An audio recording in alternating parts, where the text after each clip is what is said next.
All right, I am here. I am ready. Missed out on first hand there. Looks like a doozy. Just checked around. No action. No biggie. I see some familiar faces at my table. The player to my right, I have made a final table with before. Some of these other players I have played with before. So I've been evaluating some of my lines and trying to improve my play. And I think some of them are going to be surprised. Some of the lines I take, what kind of hands I have, what I normally bet. And we'll see what happens here. Now he could be calling with a flush draw here. So it's kind of hard to win this hand. Okay, he has an ace. Yeah, that was one of those I'm not in position. But I kind of started that story since I pre-flop raised, bet the flop. He was just calling and he wasn't raising with his ace, so it was a weaker ace, ace five. I could see calling down with ace five. No reason to raise, really. If the ace is good, the ace is good. If it's not, you don't lose more because you raised. Well, hello and good morning. Got my coffee.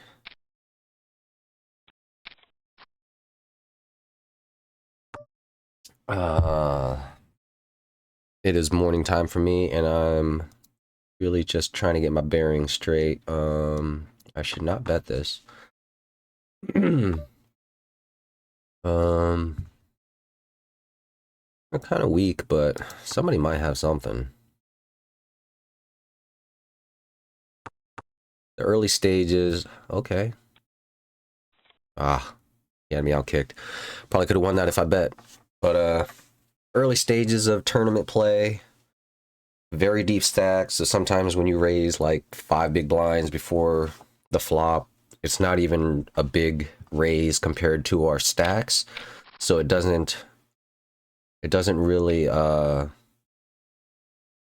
a lot of impact, I think, on hand selection.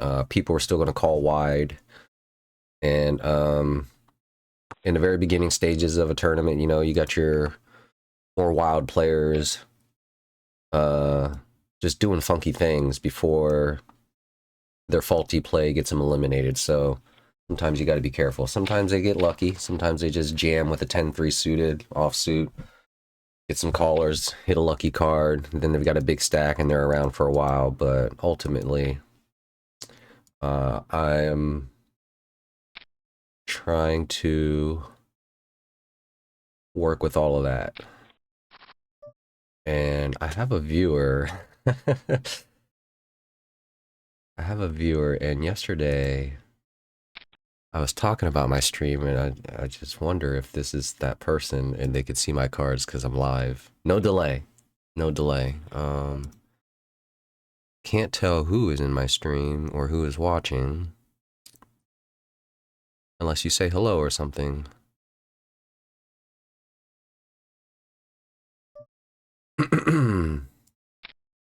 So I decided to start streaming without a delay because I thought it'd be more interesting to a viewer.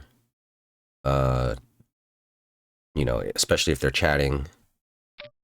To just be very live in the action. And since I play tournaments and the seating is random, there's a big chance that I'm going to be playing against people who are not watching my stream.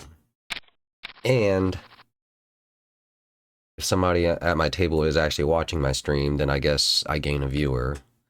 So it's no big deal. One day at a time, and we'll just see how things go. Can't remember if this guy. I need to start marking some of these people if they're following me on Twitch.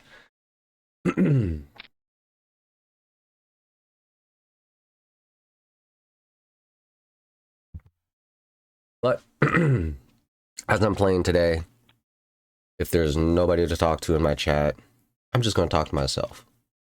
And I'm mostly just going to be thinking out loud. Talking about what I think is really going on here. Jack 3, junk, no reason to get involved. I am down a little bit, almost 20% of my stack, but it's okay. What are we, 8 hands in? And as stacks change, people get a little bit more settled in. Play should get a little bit closer to kind of like a normal, what I would say, normal play. Under the gun, so I'm going to stick to some of my principles. I ran into some hands yesterday. I think it was under the gun +1. The player to my left just went absolutely nuts, and he had a big stack, a decent sized stack, maybe 100 bigs, and this is a couple hours into the tournament, but he just went nuts pre-flop with 9-3 suited, and someone in late position, maybe in the cutoff, was raising him back, and he had pocket nines, and they ended up both putting it in pre-flop. Of course, the 9-3 of spades did not survive that, and the guy got knocked out, and I had ace-10 offsuit, and I almost got involved, but, you know, really not the right play. Not the right play to be calling there with ace-10, even though I would have got lucky. And that's one of the things I'm going to stick to is not being results orientated. Oh, I would have won that, but I made the right fold at the time. And we got our first knockout. Nice.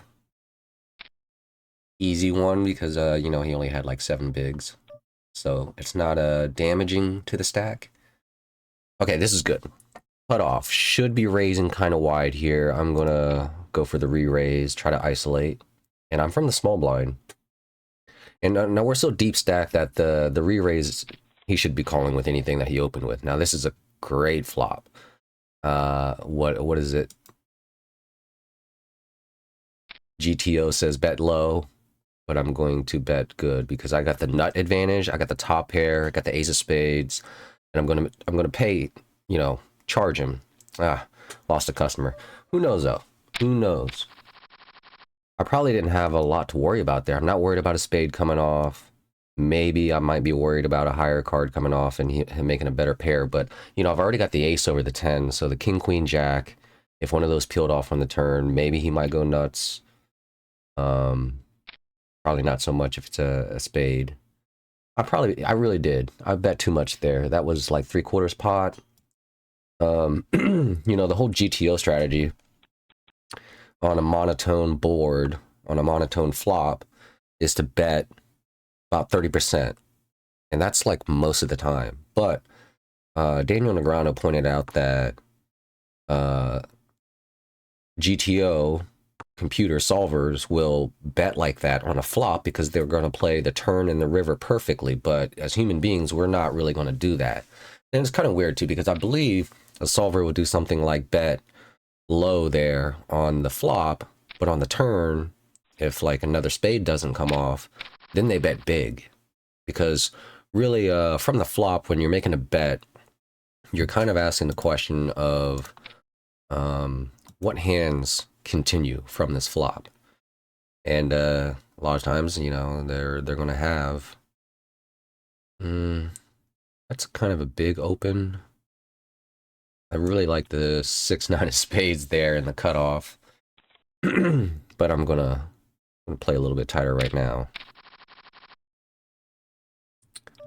But a solver, I guess, you could say would bet bigger on the turn if another spade or if another suit of the flop doesn't come off. Almost like now they're charging for a draw. Now they're getting value out of whatever they had, and who knows. I'm here to experiment with these different lines. I like what's going on here. This is just the big blind defending, and he's defending wide. Now I do have some credibility here. I'm gonna go about half pot, just because he could be afraid of the queen. Now he could have a 4 or a 5 and call here, but I don't really expect him to have a queen. Now he is calling, so I really should slow down. There's no need to inflate the pot with ace high. If he has something, he's got me. If he doesn't, ace high might be good. And 5 is another good card, because if he didn't really like, and he's checking, so he's showing weakness, ace high might be good here. It is not. Okay, well, that was one of those situations where, you know, I've kind of made the standardized play, you know, raise pre-flop, c-bet. My opponent decided to continue, and what kind of hands do they continue with? Well, I myself don't even have a very good hand to continue on that board, so I didn't lose too much there, and I'm okay with that. 10-5 offsuit, I'm, you know, for middle position, I'm not really going to play that, not even limping in. Sometimes, you know, you get boards like this, and it turns out the 9-10, you get the queen on the turn in the river, and the 9-10 is all of a sudden happy. Get counterfeited with that 10-5 sometimes, right? And I'd been thinking in theory about this one here. Okay, so we got a cutoff raise, which could be wide, and now we got a re-raise. This is bad from the button, because I don't like to get sandwiched in between these two players, but I'm going to try to peel once. Now, this is a cold 3-bet call, and I very well might be dominated here. But I was just going to say, if everybody limped to me, I'm going to check here, see what happens. If everybody had limped to me, I was thinking in theory about how the big blind, a lot of times when they check, that's a terrible turn card. Terrible turn card. Probably not even good now. Maybe he has a pocket pair, and he doesn't even beat jacks.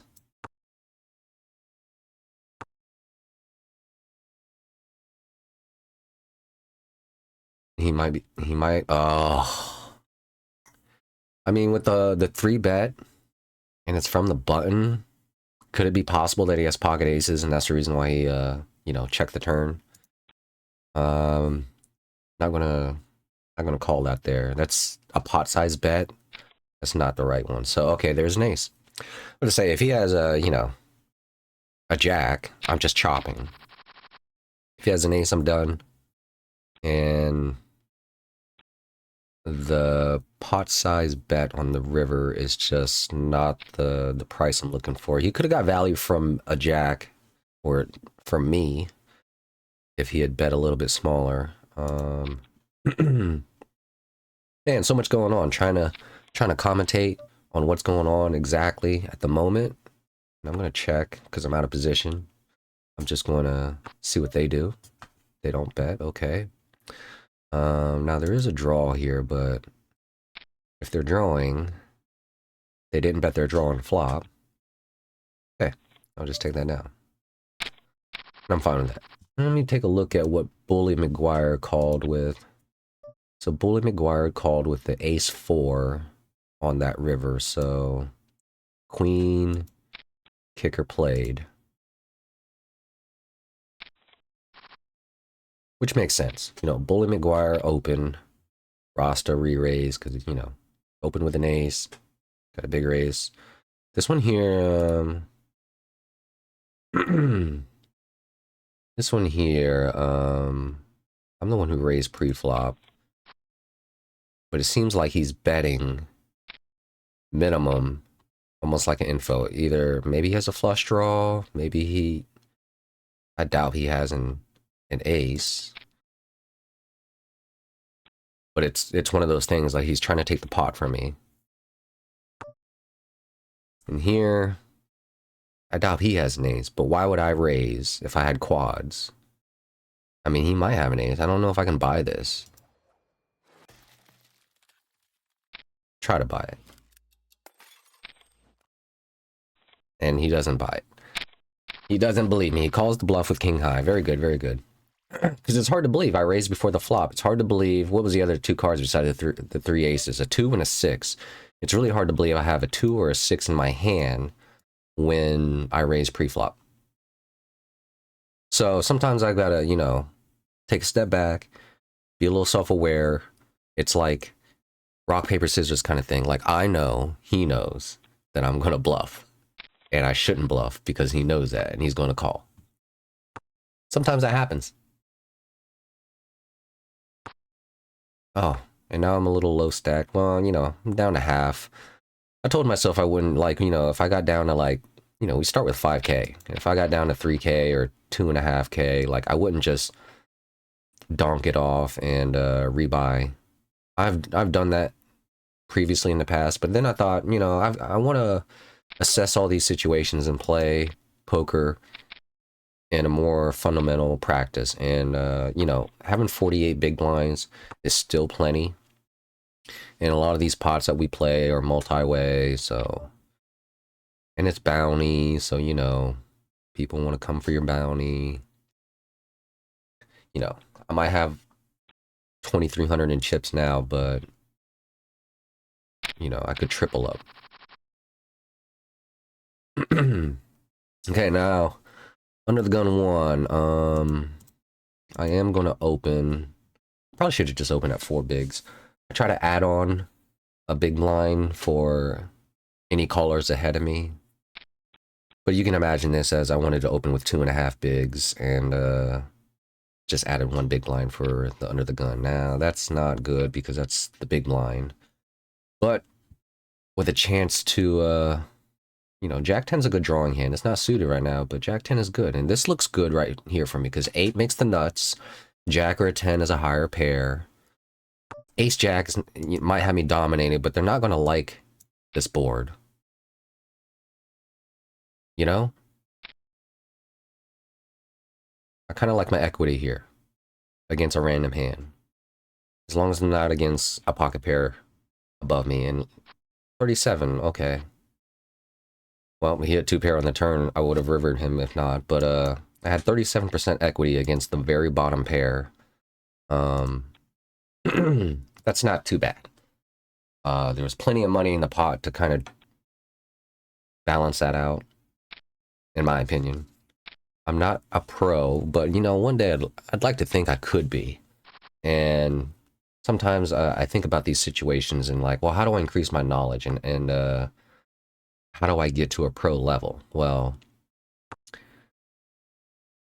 right there in that situation, if I had a better way of explaining the pot odds, the equity, blah, blah, blah, that's the kind of stuff that would make me a pro.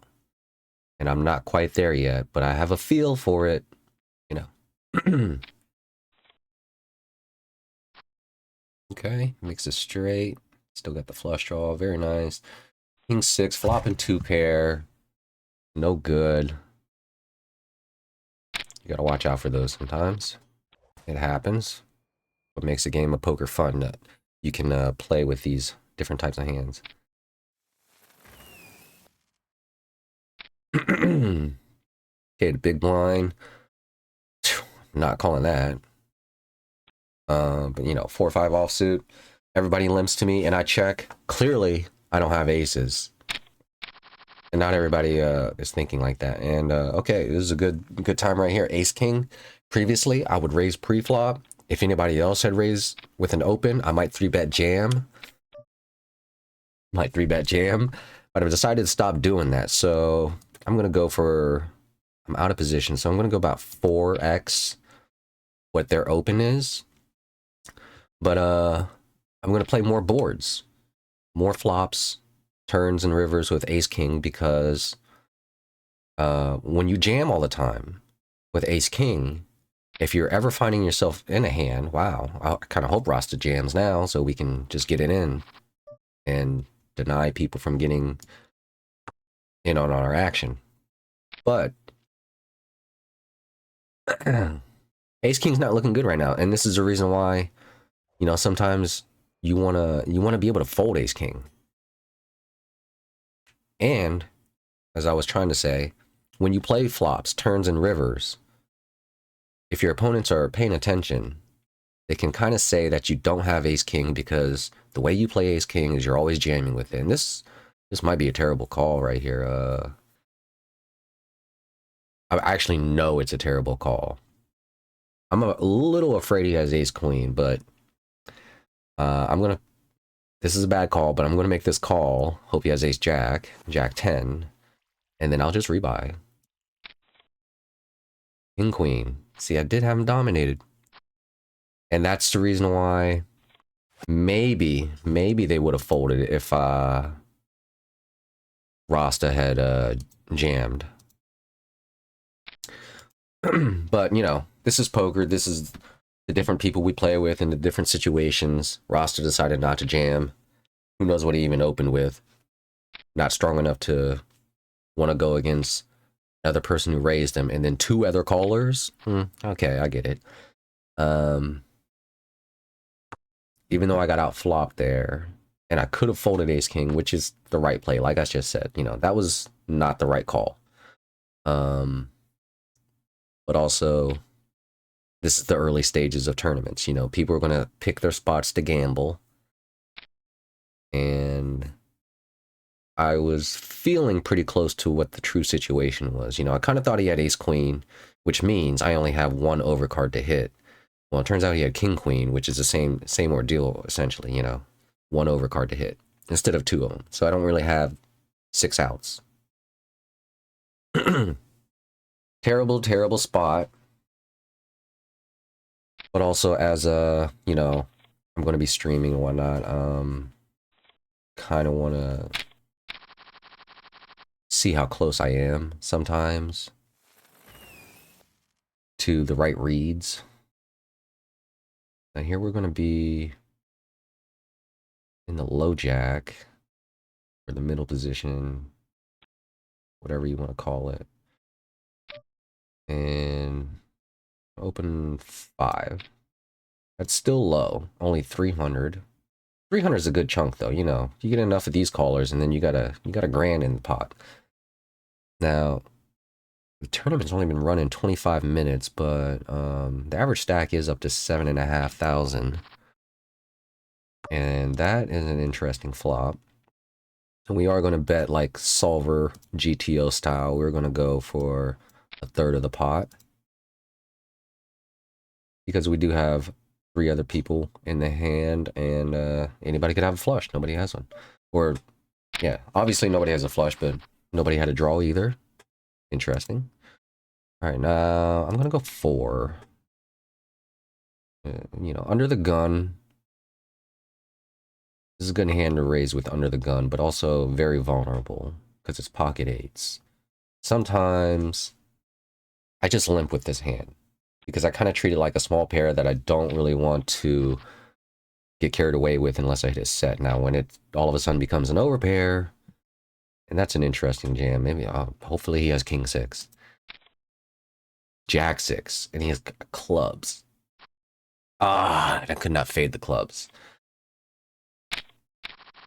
And that's the nature of the game. See right there, that was a fair assessment. You know, I really don't think he's going to get too out of line. And that's a fair play that people would really make if it was real money. I mean, this is tournament play. Say you spent real money to get in the tournament. Once you're in the tournament, these tournament chips, this is a real structure, real play.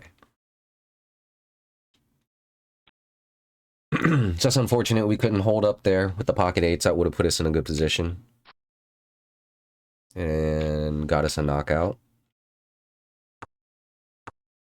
I really love these knockout tournaments. Yesterday I was doing very well. I had a very nice chip graph. I was making some pretty good folds, and I was making some pretty good bluffs here and there. I was making very good plays. Now this one here, I mean, almost want to just jam it. because they have such a big stack that my stack doesn't mean all that much. I mean, now this is could check because I don't have anything, but we could be battling high card versus high card. Now, does he have ace king? Maybe not. Maybe he does. I don't know. Kind of just gonna go with this one here. I got the backdoor flush draw and the straight draw. Pocket fives. He's got a set. Got the hearts. Did not get there. Yeah. What would I have done if, you know, sometimes after a hand is over, I ask myself, what would I have done if my opponent showed me their hand and I knew exactly what they had? I would have folded there if I knew they had a set. You know, I was kind of thinking ace jack, ace 10, high card kind of stuff. But pocket fives makes sense. When you get 3-bet, you're not really gonna 4-bet. Some of these people will though. Some will 4-bet jam and do the whole you know, coin flip, whatever. Some I come to realize some of these players are more prone to do that kind of stuff sometimes whenever they might think, you know, they're not playing very well after the flop. You know, you got a pair like pocket fives against one person. Sometimes you want to jam because you might be afraid of every high card that comes out over 5, and you know that's quite a few cards. So depending on how your opponent plays, maybe you'll survive with the fives to a showdown. Maybe you won't. Maybe they'll have you putting a lot of money in the pot you're not comfortable with. Some people try to avoid that situation altogether and just stick it in and say, "Oh, I just lost the coin flip." I'm trying to do a lot less coin flips now than I previously did. My play, I am examining the layers of my play and trying to adjust them.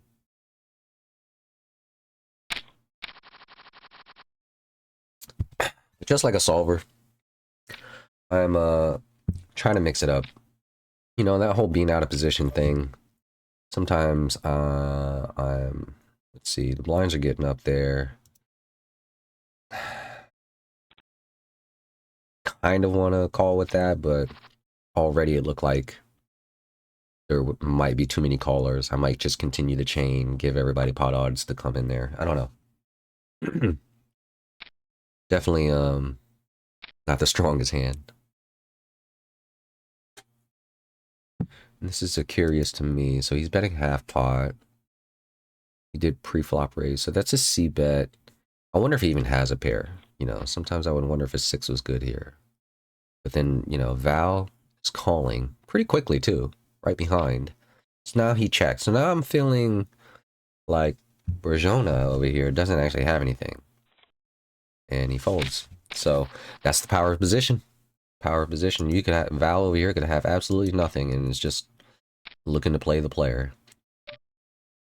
Which yesterday I did that quite a few times. The more chips I had, of course, the easier it was to get away with that kind of stuff. Here is a very tight window for me. I can only get away with so much. And I was on fire, I believe, like my showdowns got to 16 out of 16 pots won at showdown, and like 18 I won without a showdown. So I was holding a pretty good credibility to my table. Made some amazing calls. Pocket 7s on the river I called. They had pocket 6s, and there was a 9 and a 10 and a jack out there. I was like, oh my God, like, what do I beat? Like, there was a couple 10s or a couple jacks actually, and I actually thought to myself, like, you know, I beat ace king, but most of these people are jamming with the ace king that he shouldn't have ace king here. What do I beat? I can beat ace queen. I could beat goofy hands like ace 8, who just missed and they just have ace high. But when I made the call with the pocket 7s, I didn't think I had the best hand, which is really odd, you know, to think that you don't have the best hand, but you make the call anyways. And I won the pot, but at the same time, I didn't think that was a good call there. And then I had another hand. I had 8-9 offsuit in a small blind or something like that. maybe on the button. No, I was in the small blind. Small blind versus big blind. They had pocket sevens. Flop comes 8-4 deuce. I checked. They bet one big blind. I raised it to 5 big blinds, and then they just jammed on me. And I kind of thought to myself, maybe they did raise. I think they did raise pre-flop because no, I'm not sure exactly what. I don't remember what happened pre-flop, but I had this vibe that they had pocket aces. They had a pocket pair, and here I am sitting with 8-9, and thinking to myself, I think they got aces, and I called anyways with a pair of eights. I just happened to be lucky they had a pair of sevens my hand held, but there's funky things I you know, it's not only me that's doing those funky things, but you know, the more you fuck around, the more you will find out.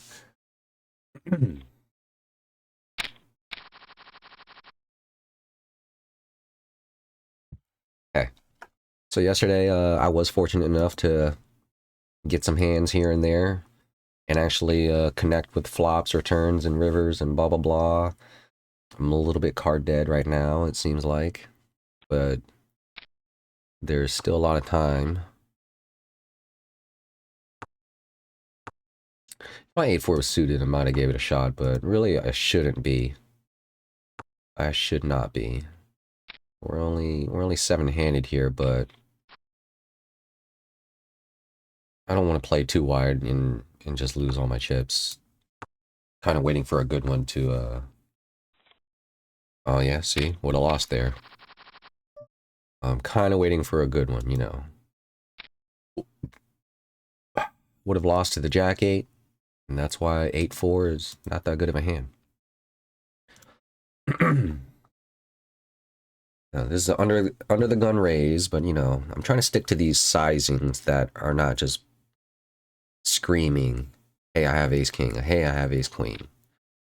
A lot of times that's a lot of the hands I had whenever I would pre-flop raise, so when an ace would come, my opponents would just know to fold, because I was almost always raising with some kind of ace in my hand.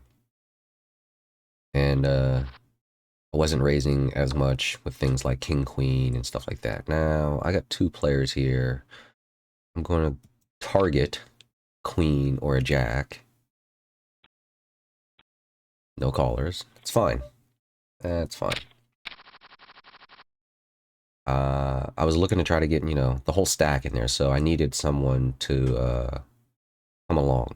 And if they don't like that flop, like they don't have a queen or a jack, they're not going to like turning a pair of 5s. So they're not going to be willing to put all the money in anyways. And who knows, maybe they're not willing to put all the money in until they hit 2 pair, and then your aces are cracked. Sometimes it's better to win a small pot than lose a big one. And here's the big blind. Instead of checking and seeing a flop multi-way, I'm raising. This screams strength. And now you're in the small blind, you're out of position. It's going to be a tough time for you to play this hand to a pre-flop raiser. I'm the one that has pocket aces. I'm the one that has pocket kings. You limped in the small blind, probably not with those hands. So I have the range advantage. And I'm putting things like that into play. Now, this guy here, I almost want to isolate, but at the same time, I don't want to get, I don't want to open the action back up.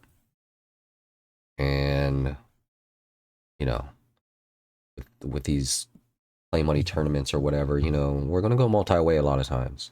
We're going to see flops multi-ways and just kind of go from there. Now, what would he open with? 3 big blinds. And we'll see how he reacts, because sometimes, okay, now we got a donk lead into him, and he only calls, and he calls quickly, so it kind of tells me he has 2 high cards. No pair. It makes me wonder, what would you... 2 big blind is very, very small. What would you be betting here? And what did you limp and call a raise with all the way over there? I mean, maybe you got 8-7 or something goofy, you know? Maybe you got a 5-6. Now, there's an ace, so this one over here is happy. Happy to bet bigger. And we all go away. Because, you know, as the pre-flop raiser, he has the most credibility to have an ace. No one really opposed him. And sometimes this is how you can spot a bluff. When somebody does something a little funky, out of line, doesn't make sense. But also, you sneak these tricky plays in there where you bluff. Now here, hopefully I don't go broke, but because I got the button, I'm going to make one of those range advantage plays. And I'm going to try to take this pot down. Now, five big blind open is really big. And it inflates the pot. And it really kind of makes all my other bet sizings as we continue the hand have to be bigger. So it's kind of riskier for me because if the play doesn't work out, I just lose a lot of chips. Luckily for me, that did work out there. And that was all planned and orchestrated pre-flop from the button. Didn't matter really what happened on that board. I'm just hoping it looks like a board that my opponents don't like. You know, being last to act, being in position.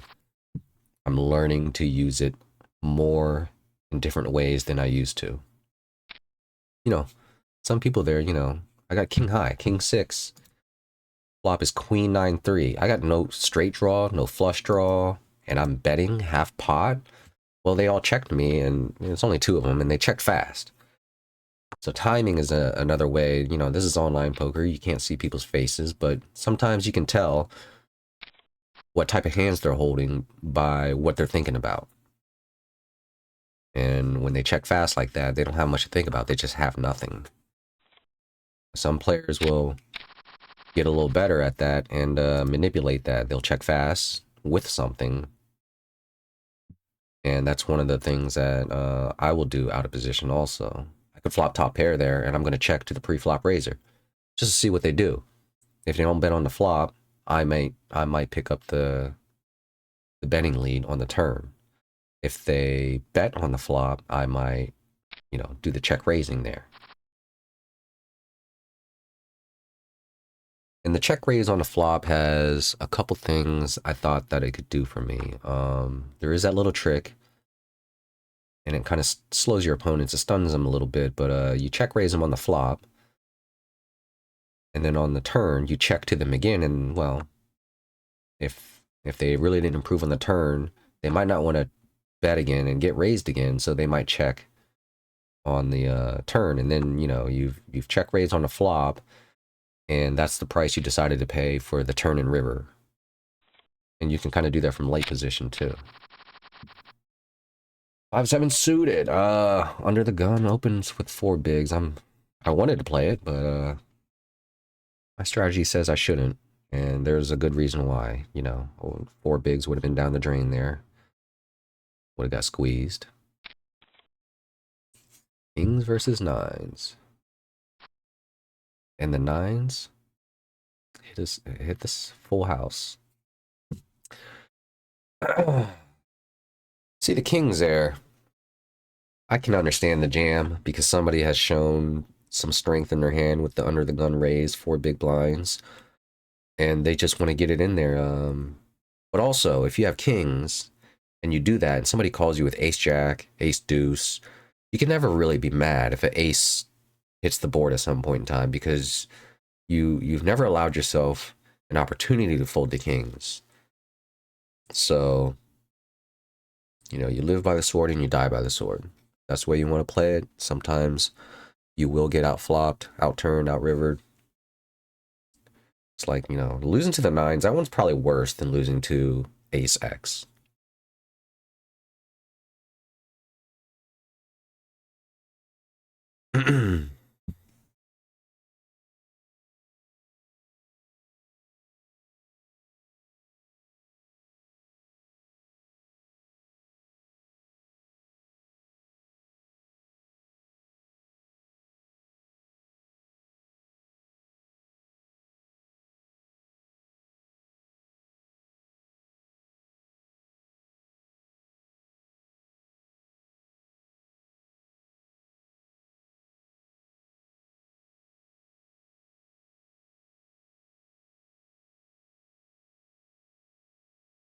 Okay, got moved. And here's Bravo for Janet to my left. I'm gonna check how many bullets she's on. So I'm on my 4th bullet. And these are $1 million bullets. I don't really like to take this many bullets.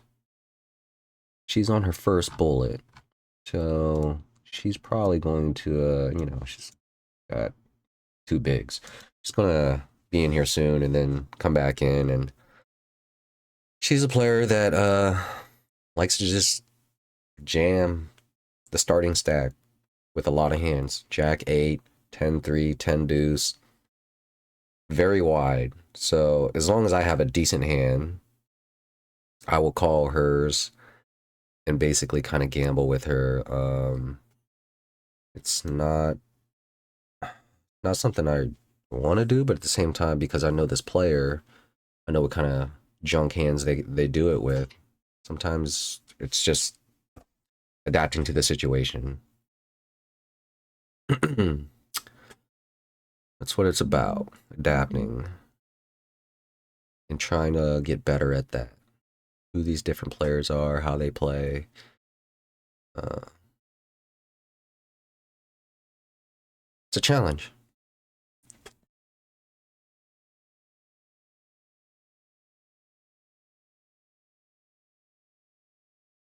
It's a lot of talking I do to myself. I'm gonna refill my coffee.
Hoping I can produce some good content today, play some good hands, make some highlights or something.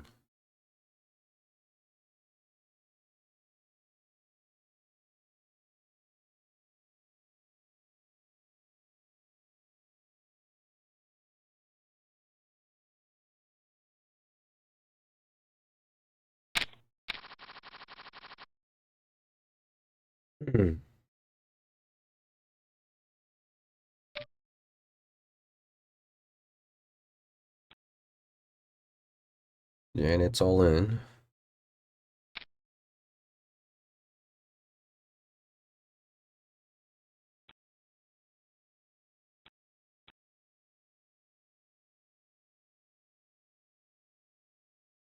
Kind of wish the button wasn't where it is, because I would pretty much call with any 2 cards if, you know, if that's all she has, but you just never know what kind of action will happen behind me. And she wins it, and she dips. She dips.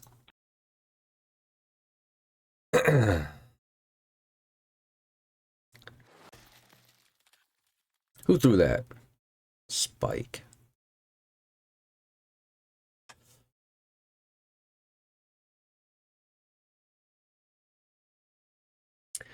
Yeah. Some of these notes I take on people, like later on when I see them again, like I don't even know why I took that note. But I guess that is one thing to note, that we had a player all in, he and I. Maybe I don't know if it was just him and I, or a third person was seeing the flop with an all-in person, but he bets a dry side pot with the very bottom pair, which can be annoying when you have a hand that wants to improve. And I didn't even note how much he bet. If he made a good bet, strong bet, jammed.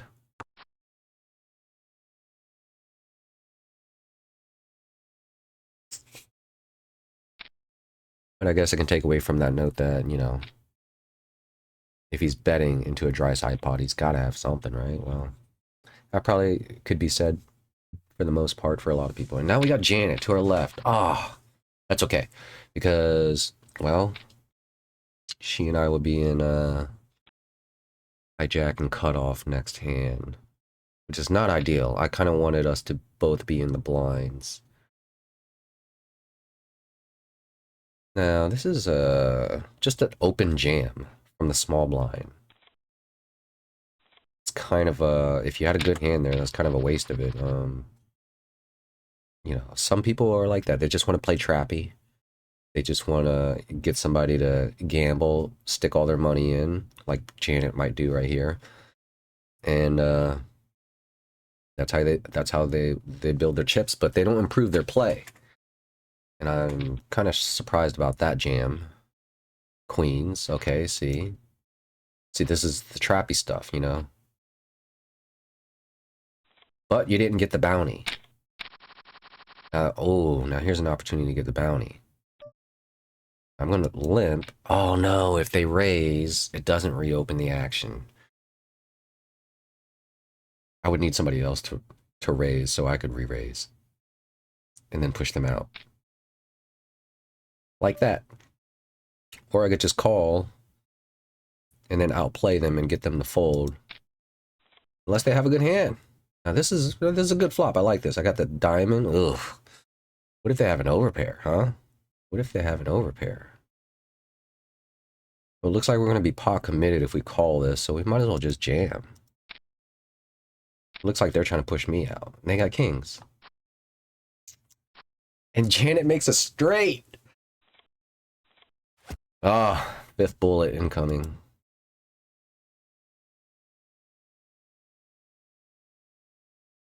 Well, they bet strong for a reason.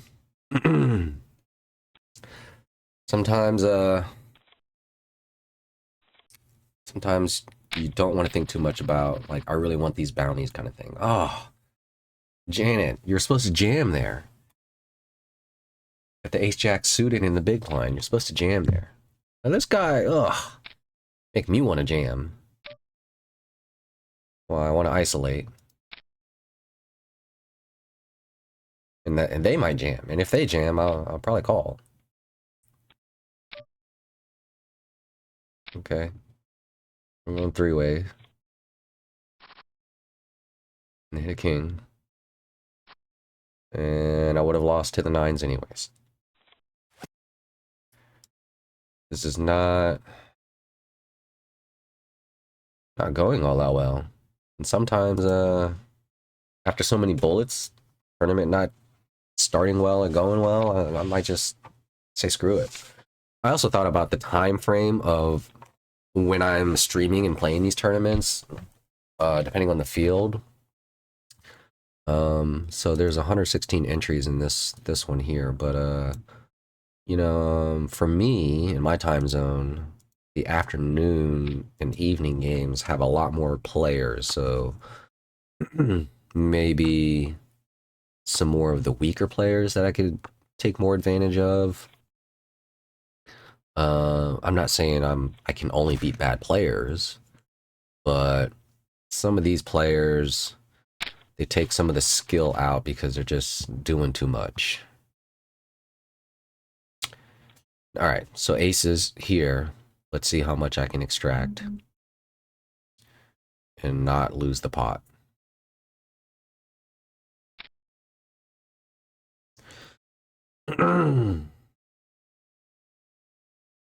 So that, okay, that's what I like to see. So hopefully they don't get cracked. That's my standard size for an open, so I really shouldn't have too much to worry about there. All right, and they hold up. They hold up. Okay. 126 big blinds now. Hopefully now I can have a better tournament. Because the more chips I have, the more moves I can make. You know, these other stacks with 170 bigs and 90 bigs, I can make more of an impact on them. You know, when you got 40 bigs, you know, sometimes they're harder to bluff because they can bluff and not be hurt too bad, so to speak, as far as their chip stack goes.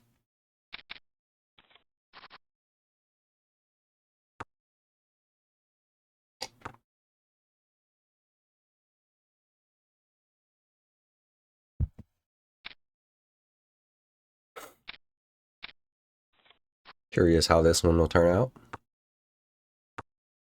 Check, check, check. Somebody might have had some clubs and missed. Somebody's got a jack. No jack. 6 and a queens. Wow.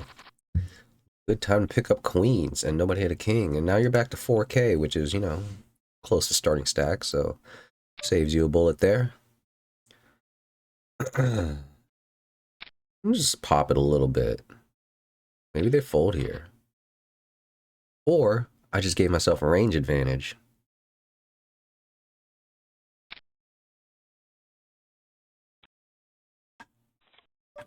Yeah. Setting up little scenarios like that, you know. Okay, so I got you to put in an extra 1.5 big blind, and there's not a lot that happened there. You could just fold on the flop. You didn't lose much, but it adds up. And for me, I will fight for these little pots a little bit more. Here's one I probably should have raised pre-flop. They could have a pair here. I'm not really going to call with a gut shot. This one's a little bit better of a spot here. I expect some limps here. So I'm seeing them limp a lot more than I feel like they should. Let's go 4 bigs. I don't want to go 5 and inflate the pot too much. Of course, you get a jam here because, you know, they're just like, oh, you know, they're leaving it to luck. It's not skill for them. Now, the question here is there's no re-raise here. But there will be a side pot. There will be a bet here on this flop. I am in position. It helps. There's 100 bigs in there. And I could isolate right here. Or go for value. Let's go third. And then we'll jam on the turn. Probably. I don't even think they have a flush draw, because I feel like they would have bet that. They probably would have jammed on me if they like this flop. I'm quite surprised they even called there, but alright, are they going to surprise me with queens, kings, or aces? I would be very surprised, but they don't have it. We played that hand well. We played that hand well. I got them to stick so much money in before they, and it was the right amount too, you know. It's a good time for you to fold. You still have 100 bigs. I wonder what they had.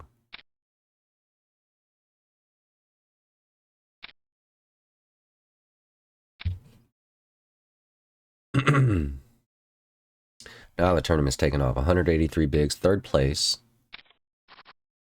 And even though we are in here for 6 bullets, these bounties are a good price here. So, I mean, we can make a lot of that back. Queen 10. Jams. Queen 10. Gets unlucky to... Well, gets all of that. Loses the main pot, but that side pot was really worth it for them. That's something to note.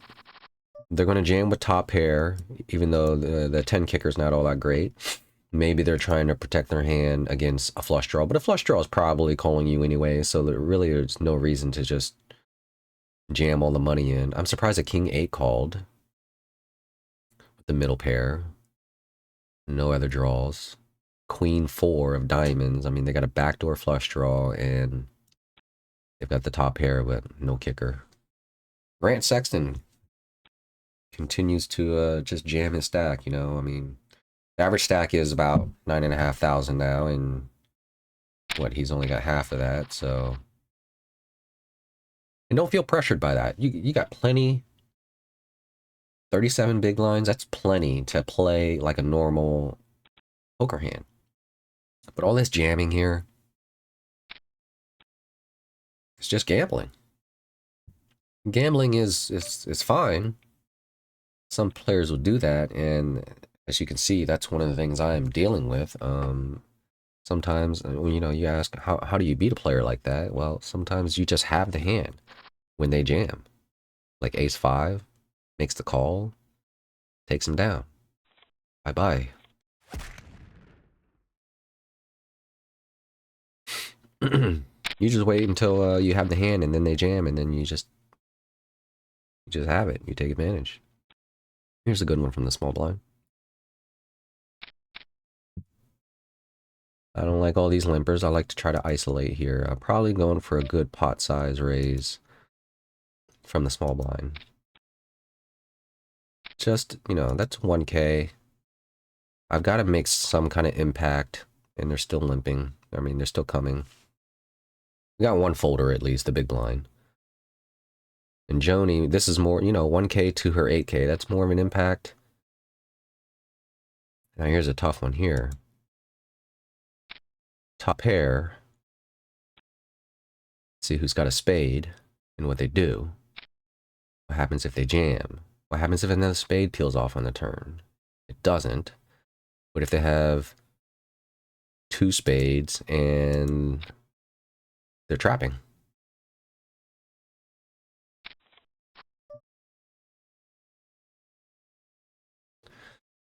I'm gonna keep it low. Yes! Yes! You see, they probably believed I didn't have anything at all. They had Jack 3. Jack 3 of clubs. So, okay, so they didn't even have a spade, but they had a Jack. The Jack 3 did not work out for them. And I do have... Let's try it out.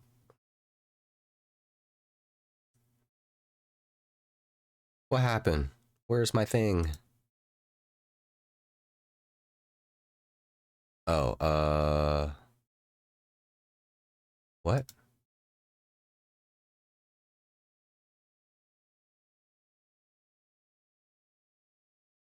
Okay, they're supposed to be...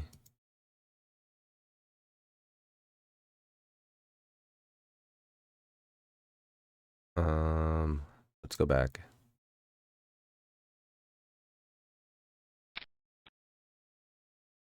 Okay, I guess I don't have my other scene set up correctly there. I'm trying to, whenever I want to review a hand, and pull up the hand history and show people. Now, I got position here. Should be able to take this down right here.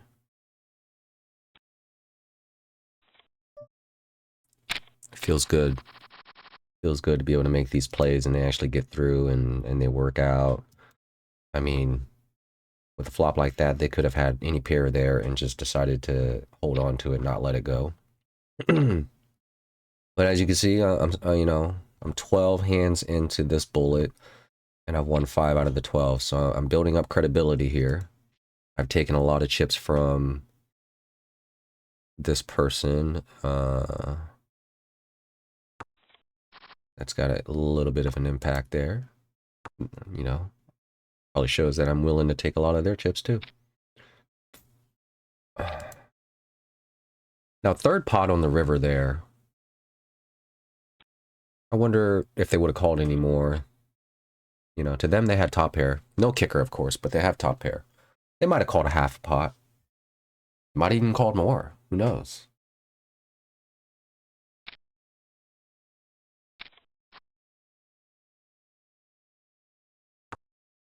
And I wonder if me betting a third pot, which is like 5K out of their 15K, if they jammed for the remaining 10K, do I call there? And, you know, what if they were trapping if they had flopped a flush? Do I call there? I probably had set myself up for a tough spot there if they jammed on me. But to be honest, I'm thinking that type of player, with as much as I was betting on the flop and the turn, they probably would have raised me. If they'd flopped a flush, they might have thought I had a higher spade looking for one more. So they might have tried to protect their hand previously. And this is just one thing I'm going to note about how I read hands. I feel like, yeah, they would have revealed themselves because I'm the one with the betting lead. I'm doing the betting. If they had flopped it, I feel like they would have just spoke out sooner. Because some people, when they have a good hand, won't fully trap like that, and they'll just try to take the lead and say, "Oh, you're betting, but I have a good hand. I want to take the betting lead, and I'm going to raise you. You have the best hand. At least wait until the very end to do the raising. Let them bluff." Oh, what a lucky catch there. Sora, so I'm going to check fold this, but let me take a look at what happened there. So I feel like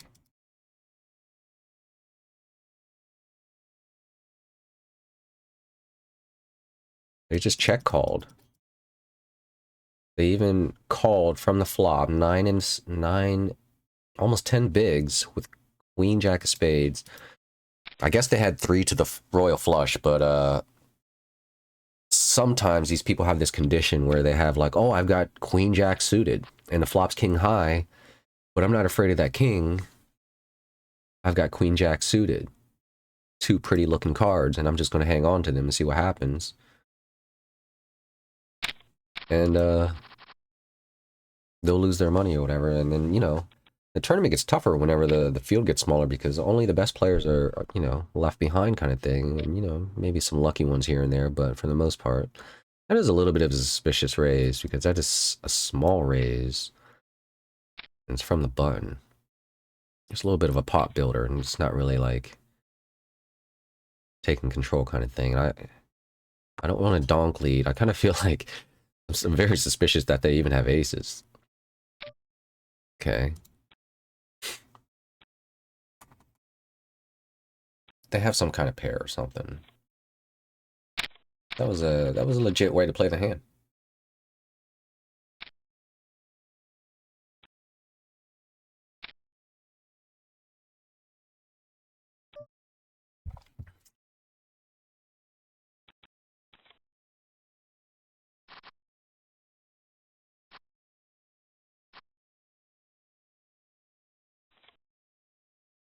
Unfortunate for the Romanian.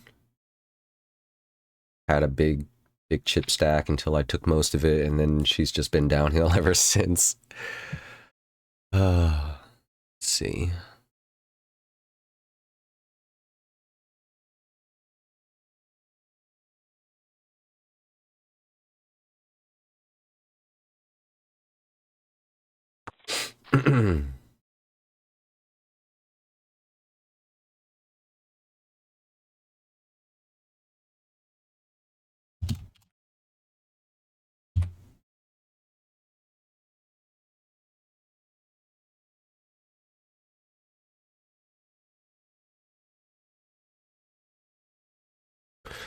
do do do do.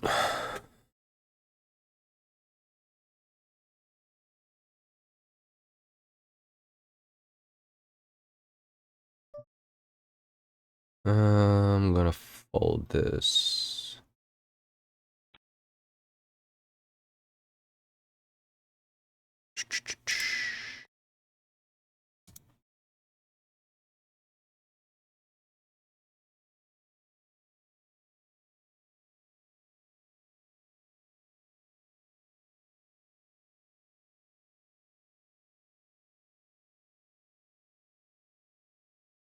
Okay.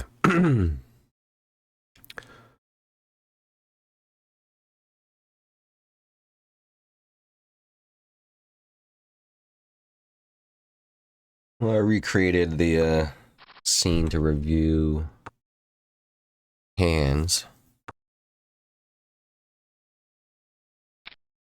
I'm gonna have to figure out how to keep it working so I don't have to redo it every time.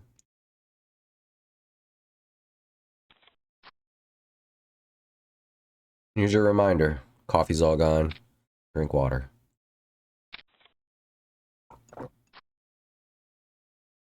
Wow, she actually had a good hand there. Finally. There's what I'm hoping Daiso over here gets in so I can have a shot at that bounty. No need to get crazy and inflate the pot, trying to isolate or anything. We want to see what the flop is and see what our chances are. Because we will have to beat the hand.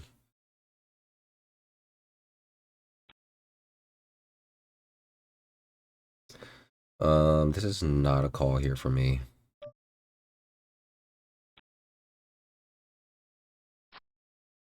It did make a pair. And aces hold. The ace 10 holds. I'm surprised he didn't raise pre-flop there. Try to isolate against a random hand for the bounty. So not all players do those type of moves.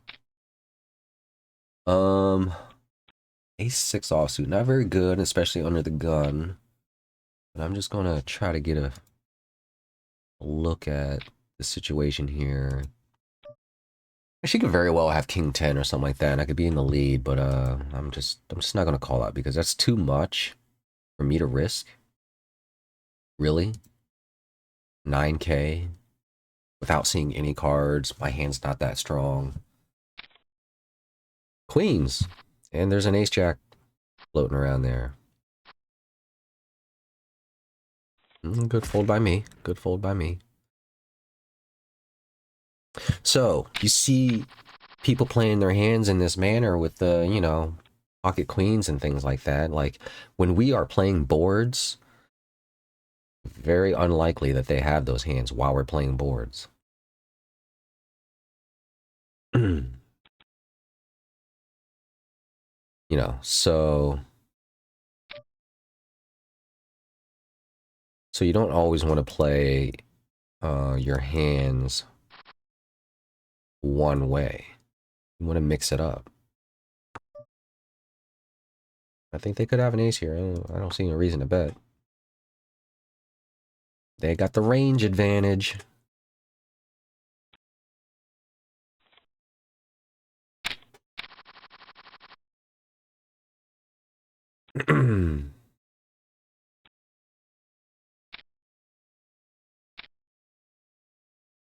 Yeah, so this player here admits they just like to play for fun, not for chips. But, you know, part of their fun. This is a different form of gambling, you know? They just like to just jam those chips in there and see what happens kind of thing, and that's the fun they get out of it. It's a thing. I may have been that person at one time. Maybe occasionally I still do things like that, but I'm trying to work on you know, improving my game overall.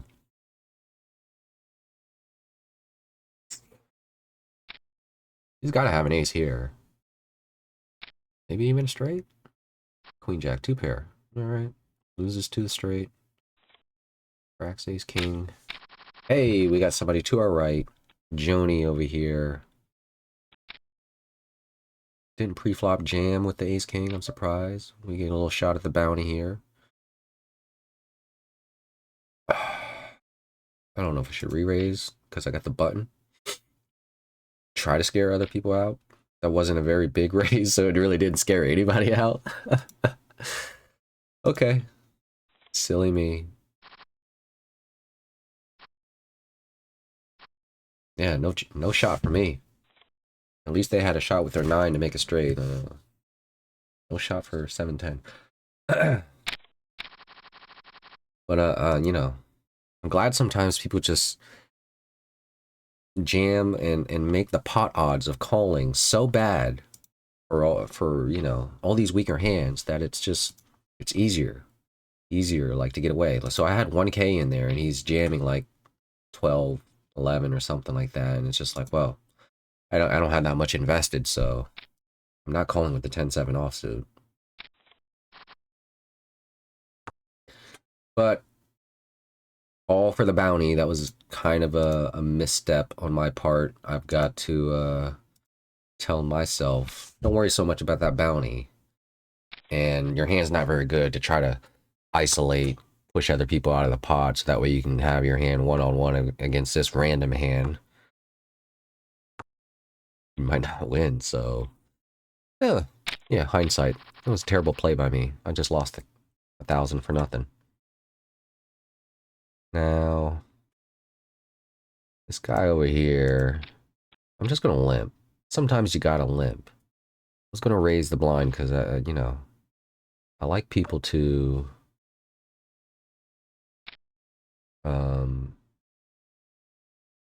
have more opportunities to fold, kind of thing.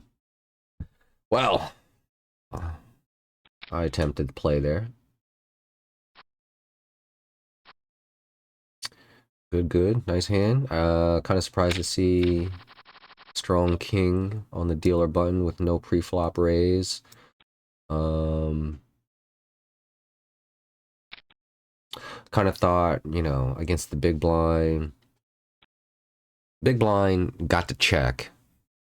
So they're in there with, you know, a wide range of hands there, but it's not like they really wanted to play their hand. They're just in the big blind, so they're playing their hand. But me, from a late position, I actually put chips in to play my hand. So I have some credibility to have a king. And then, you know, this guy over here on the dealer button, same thing. But, I got the info I was looking for, I guess, when I bet. But there's the chances, because I'm not really sure sometimes on who these players are and how they play, but there's a chance that he had 2 cards lower than the king and doesn't like the king. He's afraid I have the king and he'll just fold. So the 2 big blind bet on the flop was my thing there. Now there's a minimum raise under the gun. It's not the greatest sign, but I see a flop. Let me see what happens here. I'm not calling that. Okay, you got the range advantage and everything. You go for it, you have it. That's the way they choose to play their hands, you know, very aggressively. Like, if you had king queen there, you probably got my hand just absolutely killed.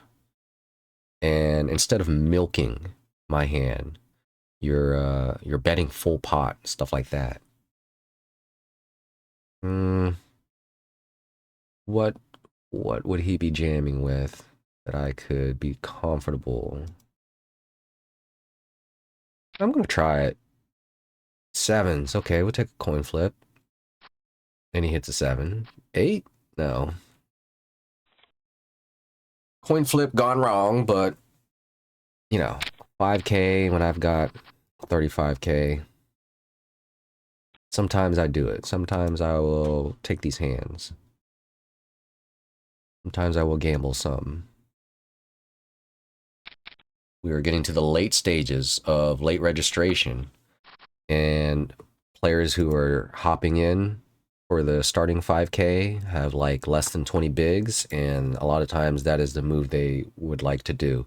They'd like to double up or just fire another bullet, the rebuy, and get in there again.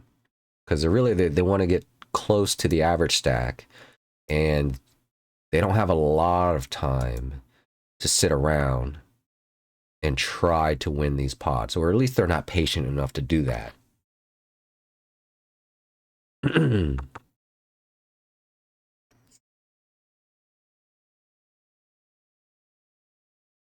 some of these players I play with quite often on these tournaments and everything. I play with them a lot, but I don't always take notes on them because I'm trying to see what they're doing in the moment. Maybe they just woke up and felt differently today, decided to play their hands differently. So waiting around to see. Now, there's a very, very good chance that, you know, I double up a starting stack like 5K, but then, you know, a hand later or two, I take the 10K. I take it back. We got some good stacks around here. I think I'm gonna go for about, the big blind is 300. I'm gonna go about, I was gonna say 1200, but I should probably go 1500. Go 4 bigs. No, 5 bigs. Depends. If anybody limps before me, I'll go 5. If not, I'll go 4. Okay, well, we're going 5 bigs because we got one limper.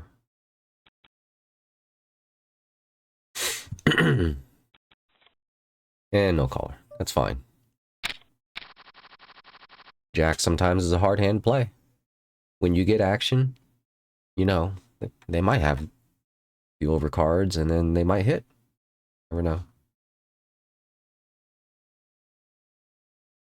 That's the way I like to start the hand, at least, with the pre-flop raise, so that's not going to change too much. I'm not limping with that hand. Trying to trap anybody who flops a pair of 8s or something. If anything, if I raise pre-flop and you call with 8-9 and you flop top pair and it's a pair of 8s, you're more likely to put more money in because there was a pre-flop raise and you feel like, I really hit it. But if I limp and you hit it, maybe you don't stick all the money in because who knows what comes on the turn in river. There's so many variables and situations that happen in this game that it's hard to say concretely what to do in any of these situations. Depends on your players.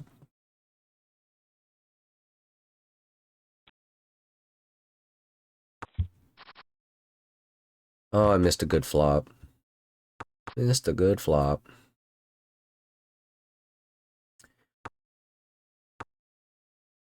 Even though there's not much action here and nobody would have called any bets probably. You know, there's a 1370 in the pot. And all those little pots, they add up. And I like them. And I want them.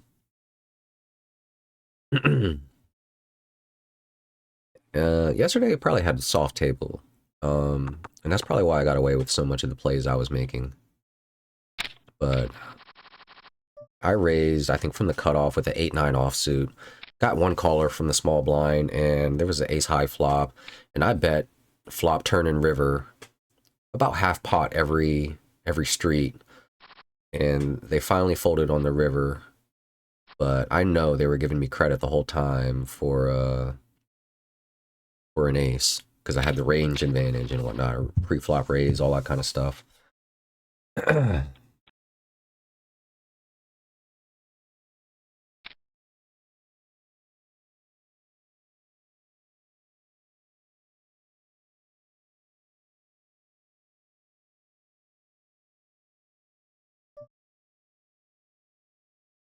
Oh, do I defend with this? Probably not. Probably not. Low suited connector. Nah. If he had more chips, maybe. About this one. This one's a pot size. No. He's got a good amount of chips here.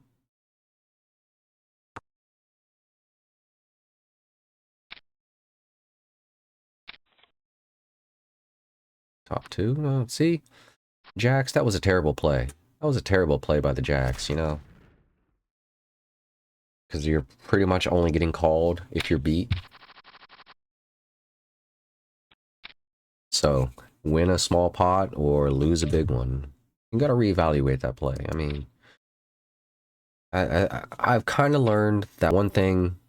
I'm just talking because they can't hear me, kind of thing. But one thing you don't want to do with the players that you play with is help them correct their mistakes. You don't want to tell them, hey, you shouldn't play jacks that way. You just let them do it, and then you take advantage of them. It's crazy, right? What do I do with middle pair here?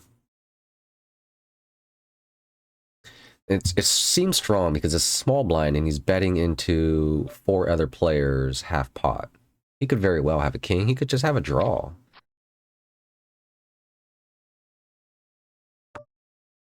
Yeah, he's acting like he's got a draw.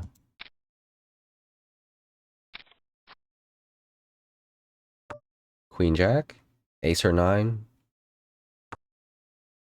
King 5. Wow. Uh, no, I don't use the ace. I don't use the ace as a scare card there. I feel like I would have to bet fairly big to get him to fold. I didn't raise him on the flop either, so it seems a little suspect on my end. I didn't show enough strength, in my opinion. I didn't show enough strength to get away with a bluff there. My one bluff actually was on the turn. I was not betting that 10 for Valley. I was kind of hoping he didn't have a king, and then he was just afraid that I had a king and would fold on the turn. But he didn't. He didn't fold, so it's another sign to me. And if I really think he had something like a drawing hand like Queen Jack, well, the ace got him there. And we're going to gamble this one.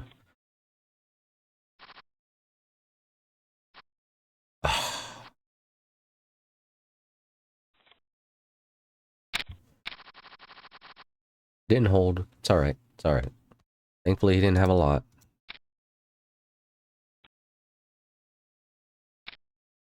But the blinds are getting up into a good position here. Now, this is, we'll go third pot. Because this should be enough, really, if I got 2 high cards, and they're, you know, they didn't hit a pair. They don't know. Is king high really good enough for me to call here? Probably not. What if he has ace deuce or ace 3? I mean, ace 3, I'm dead. But ace high beats me anyways. What's in the pot here? Can I fight for this? Can I fight for this? 3,800 more. All right, we'll try it. Ace high, okay. Yes! Finally, I get to be the one that gets lucky. I was just thinking of the pot odds there. It's just like, kind of want that. I hate to always, and this is the beauty about poker. The right move was probably a fold,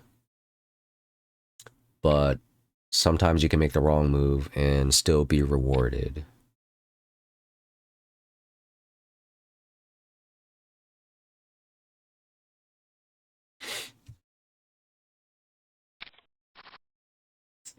Now, what they did there, going off of, well, ace high is probably the best hand here. Now, I've been in their shoes and I've done the same thing, saying, why stick your money in there if you don't even have anything? You got king high. I'm gonna blow you out of the pot. I'm gonna raise. I'm gonna jam all in. Now, my thought process started to evolve a little bit into, if I got ace high and I believe they're betting and they can't beat ace high, instead of blowing them out of the pot, just continue to call them down. Think about it like they are all in, but instead of putting them all in or going all in, just calling, and maybe by a slight chance they don't even go all in, and you save a little bit of money. In case you are beat, you save a little bit of money because they didn't go all in. Look at this guy here. Look at this guy here. Minimum bet, he's jammed. He might have 2 spades. What's this guy gonna do? He's probably gonna fold. Or Chica. She's folding. That one big blind there, when you only have like 10 big blinds, why even bet there? Because that was, oh, they have an ace. That was kind of like an info bet. So obviously they didn't have an ace. Maybe they had a 9. But you see an ace out there. If you flop middle pair, there was a pre-flop raise, you know, and you're betting into 2 players, and you're betting minimum, you know, so you're not scaring anybody. You're looking for info that a check would have done the same thing. Just check and see what they do, and you would have saved yourself 1 big blind. Here, we're going to go for... We're going to go for bounties here. Okay. It's a good one.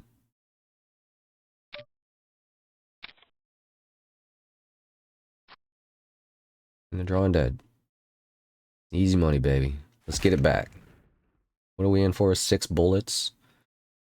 You know, sometimes these guys with short stacks, they just want to, even if they just bought in, like right here, here's a new one, 12.5 big blinds with the starting stack, and you got 90 seconds. Got 90 seconds to jam it. If you don't double, you can rebuy. So they're going to want to jam, and if they lose, they don't care. They'll just rebuy. And you can pick up a decent amount of chips and bounties whenever they're doing this, and you're aware that they're doing this. Okay, now I've got this hand pretty killed here. Pretty killed. I mean, they did both call though, and if they don't have a queen, then what do they have, right? They have some draws. Am I blowing them out of the pot now? Oh. I'm charging them for the draw. Perfect time to charge them for the draw. I don't think they put more money in on the river. Well, ace king probably doesn't. 7s, maybe. But they're happy to bust out also so they can rebuy. So it's an okay time to bet. They're going to just give you the money.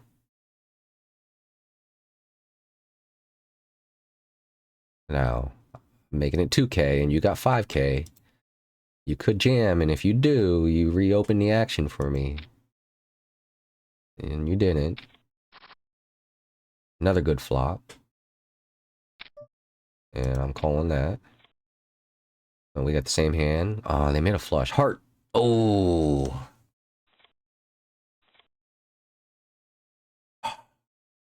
Almost had a really good scoop there.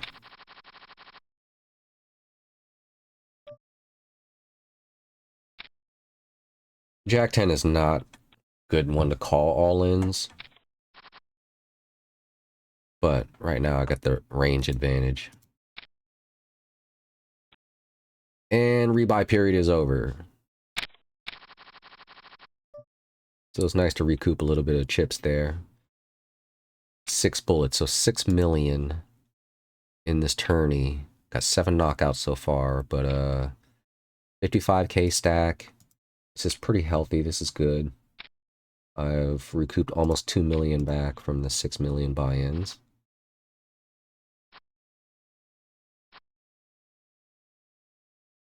Look at that. I would have won that with a 3-8.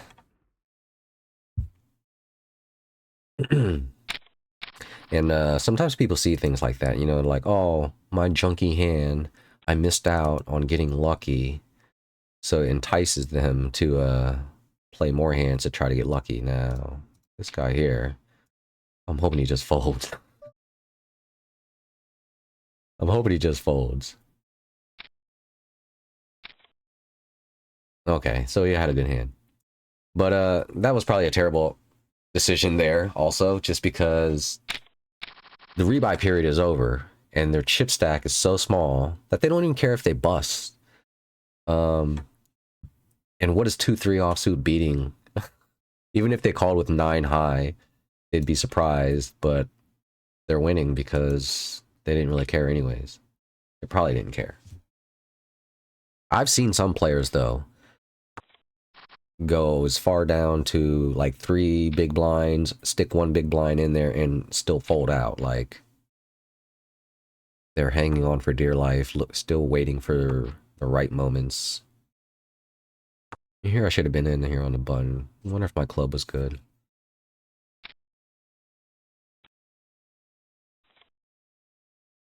So my big stack bullying there against Duck Dodge did not work. That's okay, because sometimes it's easier to get the chips back when they have a little bit more, because they got 17, right? 17 bigs. But you can probably get them to stick like 7 in there and then fold. You never know. I'm not really sure. I'm not familiar with this player that much, to be honest.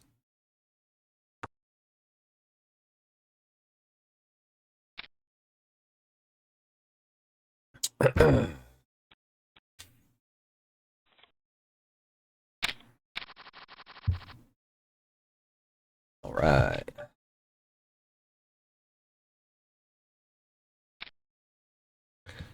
This guy should be all in, really? No? That one under the gun limp. What do we got here? We got a jam. Got a jam from Squirt Mark or what? I'll probably call a jam from him. I don't know, man. That's 17 bigs. That's a healthy chunk. Oh, you got 2 kings. Dead. You see that? 0.06% from the flop. Unfortunate timing. I was thinking to myself, if Go called, that would have increased my equity to actually make the call with the Queen Jack of Spades.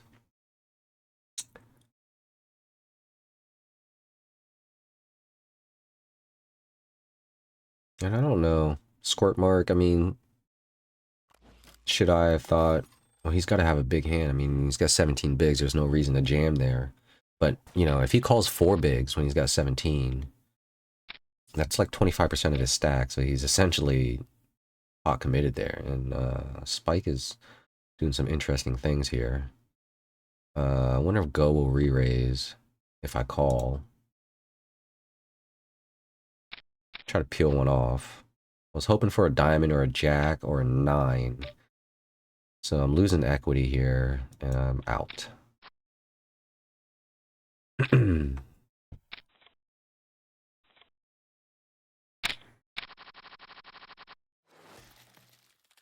Spike there. I think he could have got a little bit more value, just because Go would not let up betting. So he's just, you know, he's betting minimum, he's raising minimum. Probably could have got a little bit more value. But hey, he won the hand.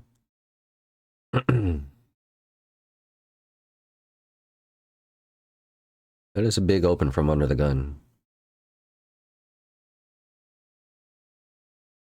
He's trying to get his stack in there. That's what that open says. I would say it's a pretty good hand. Definitely.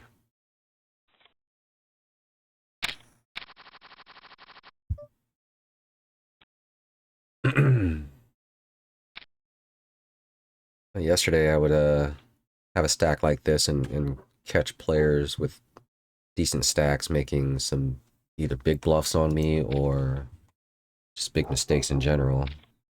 I was able to get a lot of chips.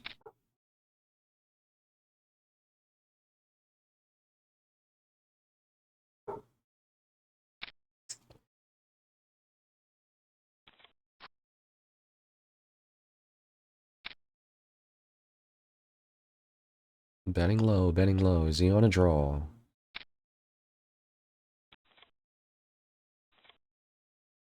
Maybe just a measly pair of 6s. Maybe just hoping these minimum small bets are going to take it down.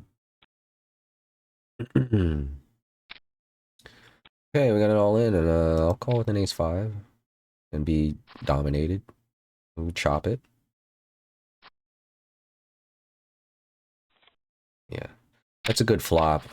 High chance to chop there.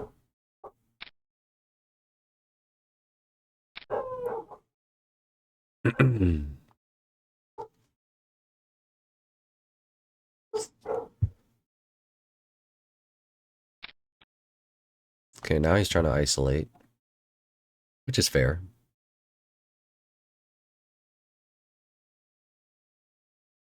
He's trying to isolate, but not so much that he just jams all in.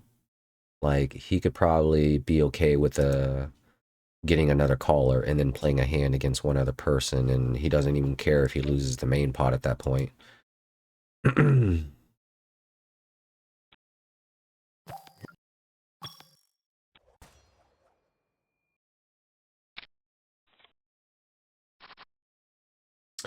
Yeah, a hand like Kings would do that, wouldn't they? Yeah, just the min raise. Just to build the pot up a little bit more.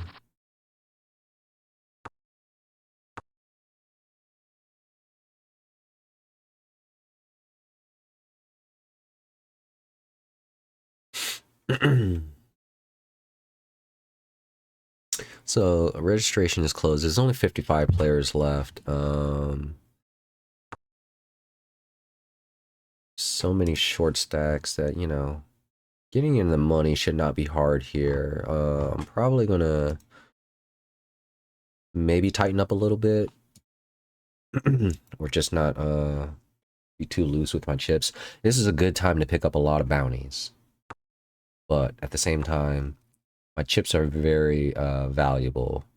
And whoever collects these bounties from the short stacks, that'll just make their bounty better for later. A lot of chips, play chips, whatever. A lot of money can be won here just from the bounties alone and not necessarily making it to final table or anything. Although I'm in a final table mood today. I would like to make it to the final table and play some good poker with the top players who've entered, or the luckiest players who've entered. Maybe a little bit of both.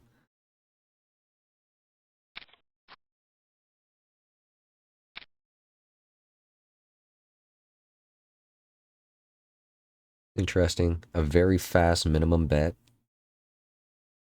Kind of tells me they didn't improve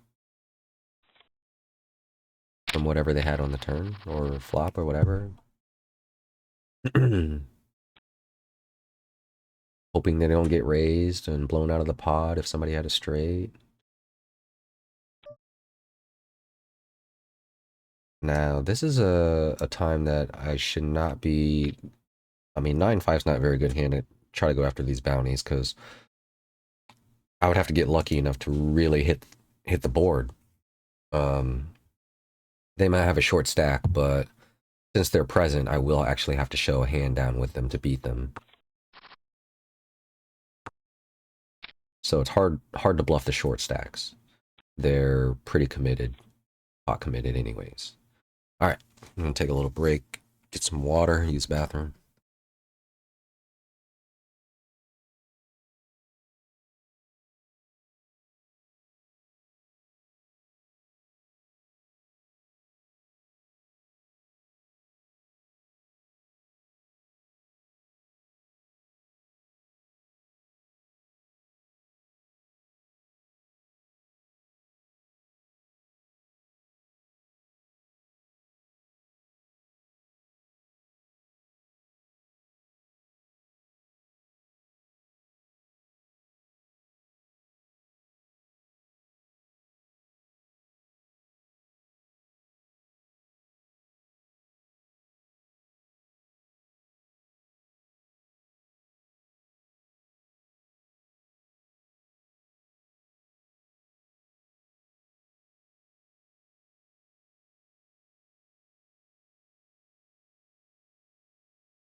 Oh, all right. As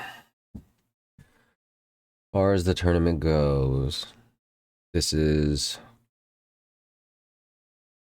I would say this is like the fourth phase. When late registration closes. So first phase, very early on of the tournament, I'm pretty tight, trying to feel out the table, see what people are doing. Any crazy all-in jammers from the beginning, they'll either gain chips and start to play normal or get knocked out. Middle stages of late registration is fairly normal. And then the end of late registration, things get a little wild for short stacks and whatnot. And then when late registration closes, this is like the fourth phase for me. Things should be a little bit crazy. Some of these short stacks, you just don't know. Sometimes you can tell somebody sitting with 3.64 big blinds. You can tell that they have a short stack, but they're not getting crazy. They're actually trying to make a comeback. And as long as I keep a mindful eye on who's doing what, I can save myself from having to limp and fold or anything like that. And then, you know, we get a little closer to the money. That's kind of like a phase, I guess you would say. I'd say maybe like 10 players from in the money. That's going to be a phase. And then after the money bubble pops, you'll definitely see short stacks get a little crazy. And then once that is over, I think I'm just going to limp with these deuces here. Maybe not, though, because if I limp, maybe other people limp. I'm going to go for, like, the minimum kind of raise. And he called fast. He likes his hand. He wants to see a flop. And there's a chance they jam. And as long as Rod doesn't raise it, okay, then action won't be reopened. Really hoping for a deuce. This is a perfect time to get a lot of chips. I'm not going to c-bet here. The deuces, I don't really like all that much. It's really hard to find out where you're at, especially when you don't hit a set. Somebody else might take the betting lead. And then I'll just have to fold because the deuces are probably not good. Okay, now this is a fairly decent sign. Well, hopefully nobody bets here. A minimum makes me wonder if they had a 3 on the flop and then, you know, they didn't like it until the river. Somebody has a 6, 7, or a 9, like Rod here. Should not be calling this. I should not. But if he has ace high, because it's a minimum bet, he has a 7. And then, you know, I got 2 players behind me that I could easily call with any one of those pairs. Well, that's what this person to my left called with ace king. So if they re-raise me jam pre-flop, that would have been nice. And then everybody else fold, and then why am I trying to raise that? I'll play the hand, but I don't need to raise. I can limp. Yeah, that was not a good call because of the fact that what I'm afraid of, somebody having me beat, still 2 players behind me that has me beat. Could have me beat. And nobody raised. There's a little bit of a question mark. Who has an ace here? As you can see, some of these short stacks could possibly have the hand, and they're just waiting for other people to put money in the pot so they can come back a little bit better. I'm kind of hoping everybody else folds right here. I really don't want to invest more money in here. And he does have an ace. And he's got me dominated, so I can't even hit 2 pair. It's kind of like worst case scenario for my hand right there.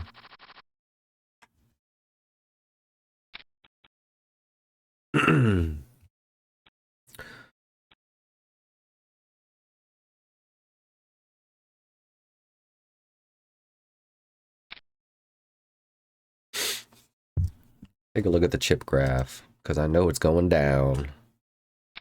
We need to get back up there. Looking for one good hand, I guess. Need a good starting hand and actually connect on the flop and maybe get somebody else who has a weaker kicker. Same pair, weaker kicker.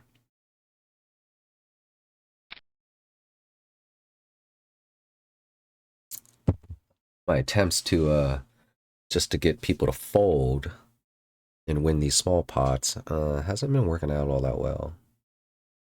That's okay. Not always results orientated,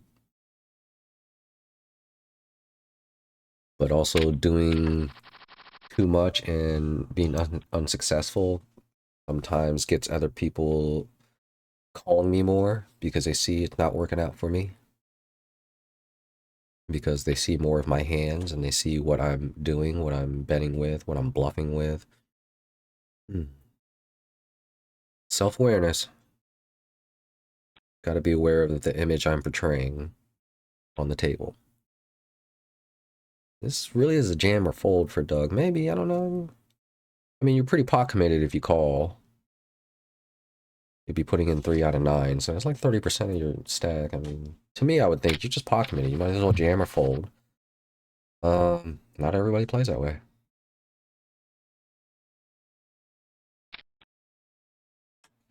Under the gun limp for one big blind when you only have 5, you know. They could have aces there though, and just hoping they get as much money in the pot as they possibly can. Because this is the approach from some players' mindsets. He did it with Ace King, even though he lost. You know, he just limped in there. The other guy, Ace 10, he just, you know, just limps in there. See if he hits a flop and all that stuff. Get whatever money in he can. This is a very small raise. It's kind of suspicious. Because I feel like he typed that in. Why did he type that in? Oh, I know why. Because he wants to bet, believe, half. He must have been going for half of what this guy has. So that way, when it comes back around and he jams, Rod has the action reopened to him. So he can actually re-raise after small blind jams. Or the small stack jams. Okay. Took a second for me to see what was going on there. Looking for a little trap there.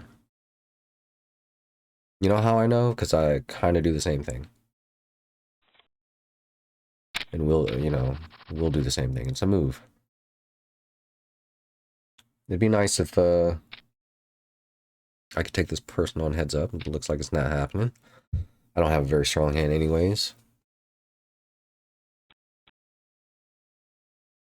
I almost don't even want to limp. But I know if they go all in, action's not reopened. So essentially I was closing the action there.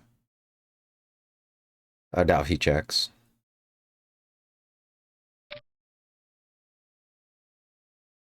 I could peel a 5 off. This would be great. Because not very many people go for the gut shots. So sometimes when you hit the gut shots, you can really profit from it. And this is kind of a good looking board to hit the gut shot 5. Doesn't happen.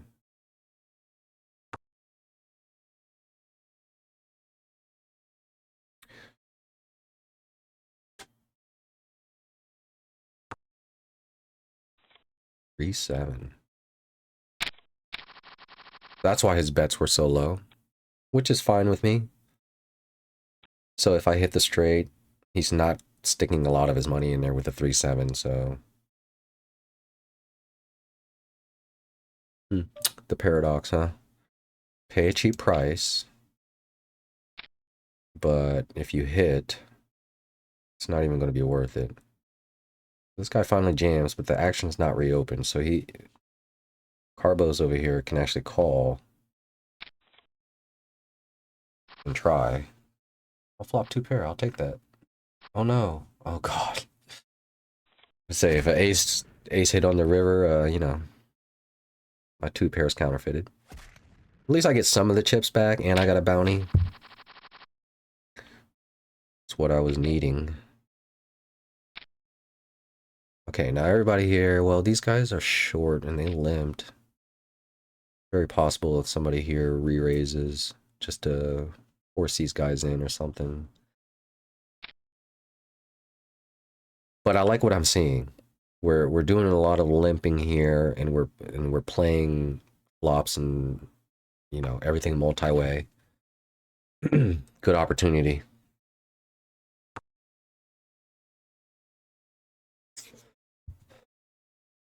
This is one I will not bluff at. And this is probably the same mindset a lot of these players have. Like, nobody should be bluffing here because there's too many people in the pot. Anybody could have a 10 here. And even though it's getting checked around, you know, you got to be careful. You don't want to bluff at it because the person with a 10 is also checking, hiding. Now that's, you know, the first to act on the turn, betting into the whole table. That's showing strength right there. Looks like he might, you know, lucky for him if he's got flush or a 10. Not sure what these guys have. But it's going in. He's got a flush. And this guy held on to 440 chips, less than 1 big blind. He held on to it. He did not call. He's all in now. I'm not even I'm not even getting an opportunity, really. I'm not giving it a spin.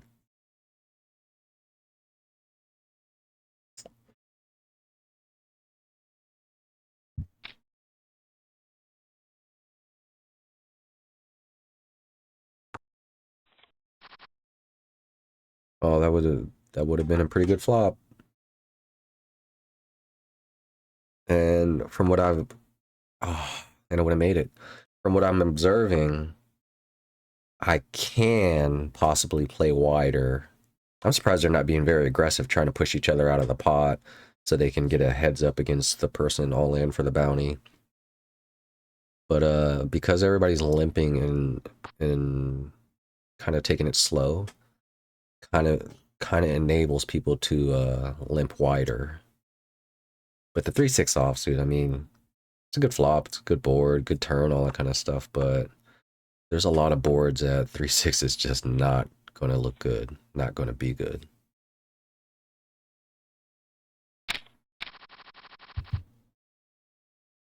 Okay, so we got the big blind out. Short stack has folded. So nobody's, you know, this is a credible raise here. I could very well just steal the blinds. And I get to play this person when they're out of position. So I like what's happened so far. And I'll just take that. Love it.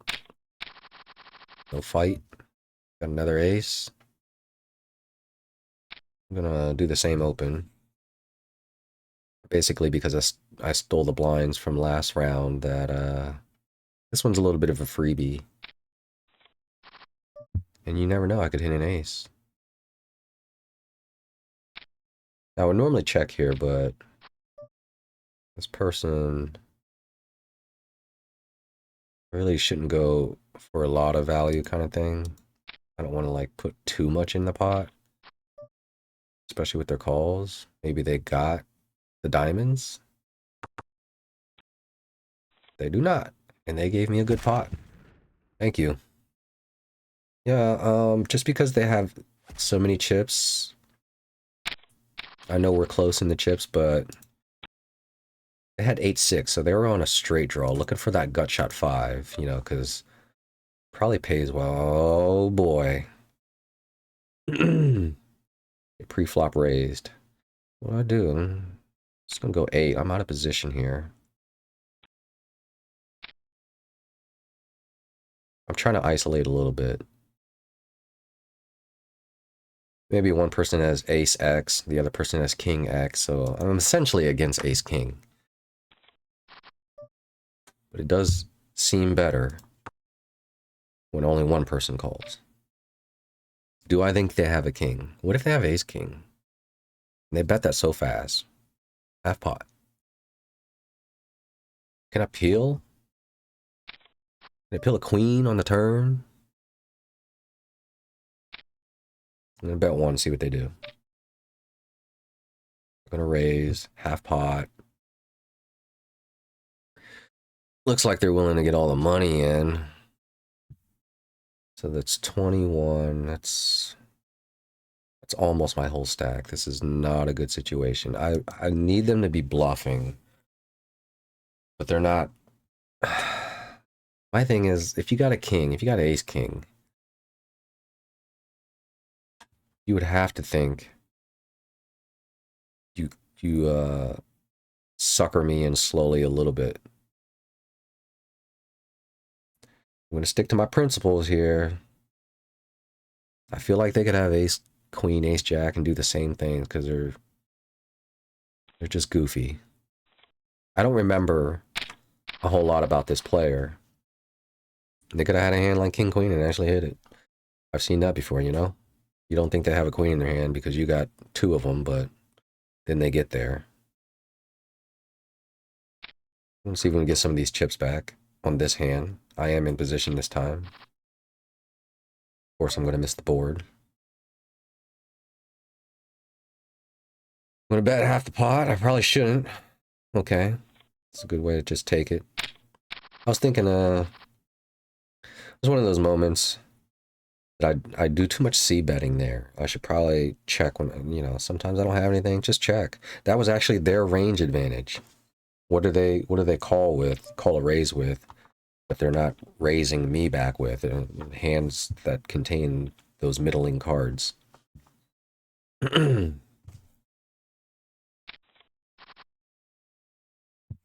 it just makes me wonder, you know, because some people will overplay their hand. What if he had two jacks there? He's not, you know, he wasn't really showing me any signs that he was worried about the king, so he might have very well had a king. Sometimes these things can drive you nuts. You don't have the full answer, and you don't get the luxury of finding out because it's going to cost you your whole stack and then put you in a cage, and all the other plays that you can make are not very good. And now we are 8 players away from the money, so I guess we should be more conservative about what we're doing here.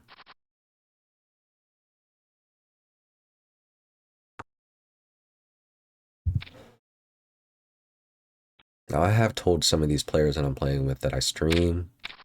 I don't necessarily remember who follows me, and I'm not really going to be sure who's watching me when they're watching me. If they're at my table, and I am live this time, no delay. So it would really suck if somebody was seeing my hand face up and they got to play against me.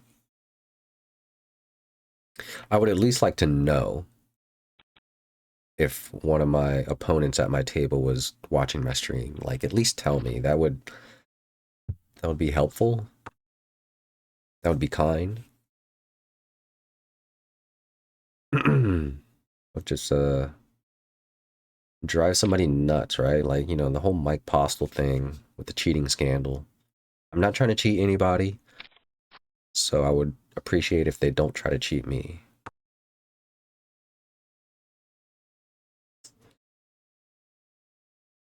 I know there's some helper programs out there that some people use that gives them extra stats. That's going to track for you how often somebody C-bets or check raises and what their VPIP is and all that kind of stuff. I'm really just trying to hone in on that skill of tracking all that stuff in my head. And this is the reason why I'm playing a one tournament at a time instead of jumping back and forth between multiple tables. I know that might seem a little boring for a viewer, but this is a practice for some live tournaments. I'm only going to have the knowledge available to me. There's only so much I can do at a live table, live tournament. I'm probably, you know, here I can see everybody stack exactly very quickly, but you know, in a live tournament, I'm gonna have to take a look around and assess the situation before making some of my moves. Hey, I get a walk. I'll take it.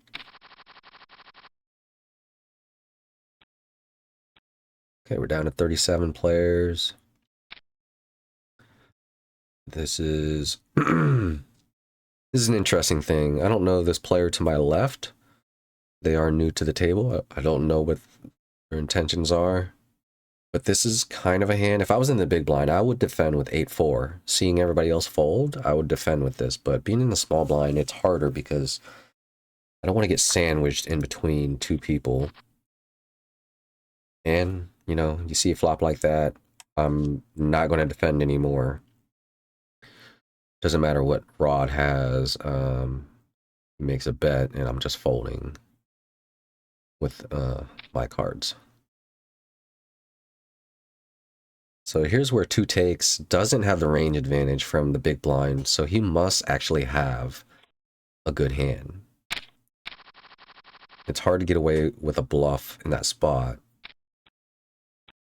especially when you called a pre-flop raiser. Now they're limping in a little too much for me. I got the button, suited ace.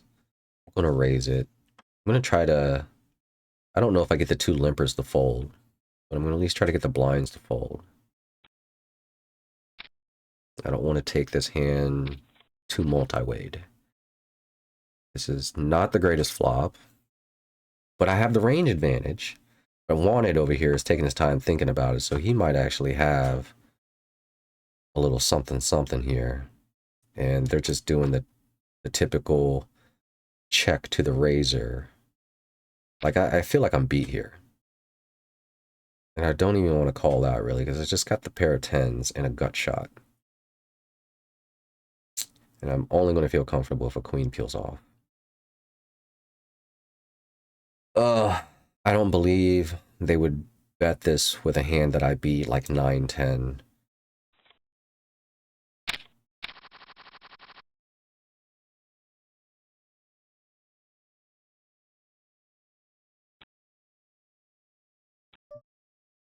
I'm going to have to see a little bit more of showdowns with this player here before I get a better grasp of their play and what they're doing. And, you know, I know it's one thing to kind of conceal what you're doing by always betting the same kind of thing, like half pot. Every time it's on and you have something, you bet half pot. Whether you have top pair, middle pair, bottom pair, a draw, you're just betting half pot, blah, blah. And here's one where I'm just going to check. Hopefully they don't try to take it away from me. Just keep it low. Just keep it low. This might be an ace-high kind of hand to win with. Thank you. I like to see that. Didn't challenge me too much there. And them being in position, I don't want to see them challenge me because I'm probably going to fold.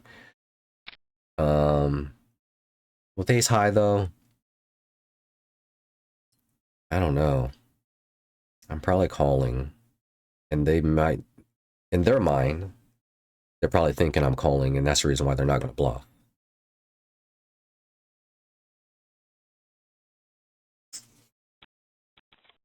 I'm just thankful to win that small pot. Not really getting opposition there and stuff.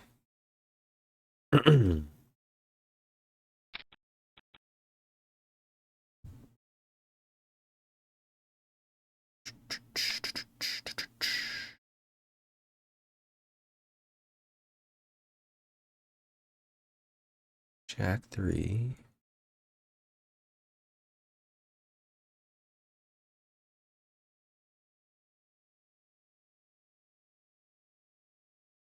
Pocket 6 is in the big blind. We got an under the gun razor. Well, It's only a call. Even if other people call, this is only a call. No reason to inflate the pot, even if I think they have ace king and I have the better hand with a pair of sixes, blah blah blah. I don't believe I'm not gonna jam with the sixes, and I don't believe I can win. Oh, look at that. And he's dead. He's dead. That's why we only call. And there's their mistake. Ace Jack? You didn't flop anything? Why jam? I know you just try to push me out of the pot, but there are probably other ways to do that without the need of jamming. But hey, I'm not going to complain. I'm here to take advantage of other people's mistakes on the game.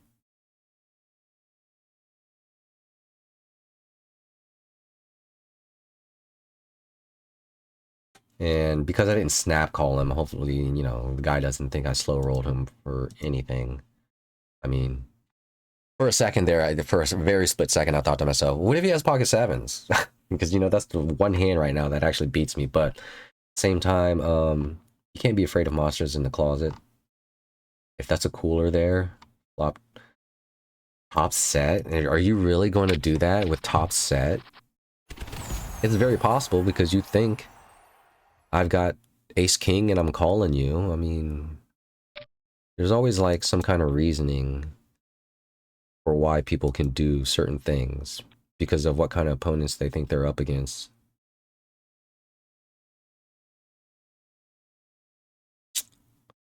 All right, now we're in first place. This is good.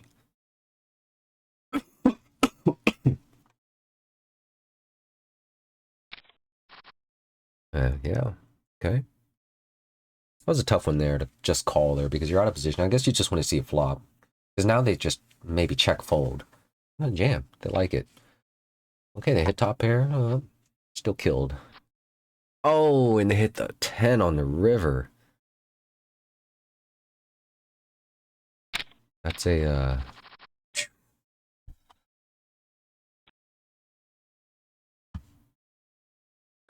So I got 85,000 in chips. Second place has 78,000. What are we at now? We're at 10 knockouts. And we've won 3.3 million, making back half of our buy-ins.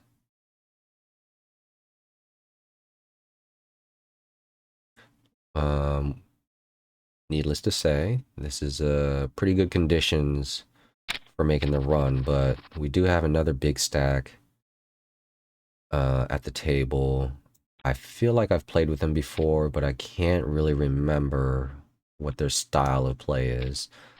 But we don't really want to get into a big confrontation with the stacks. We want to try to maintain a big stack as the players dwindle down. I feel like the top 3 tables, when there's 24 players left, that's going to be like another milestone in phase change. But then also top 16, top final 2 tables. That is almost like final table. I'm gonna bet here. I probably should have bet on the flop because that is a flop that contains my type of cards that I would have in the big blind that just checks and wants to see a flop. I don't know what he limped in with though, but he seemed to have nothing and didn't like that jack. He might have limped in with like some kind of funky ace there. It's kind of hard to imagine though because it seems like a weak ace would have hit something. And I'm going to do little to no bluffing at this point, especially being in the blinds. No reason to bluff, really. I know I talked earlier about fighting for these little pots and whatnot, but one of the guys that I'd be fighting against is, got a stack just as big as mine. That can go downhill very fast. I'm not sure about my opponent yet. I'm not sure what their style of play is, if they're going to be calling, if they're going to make things hard for me. We got a limp jam.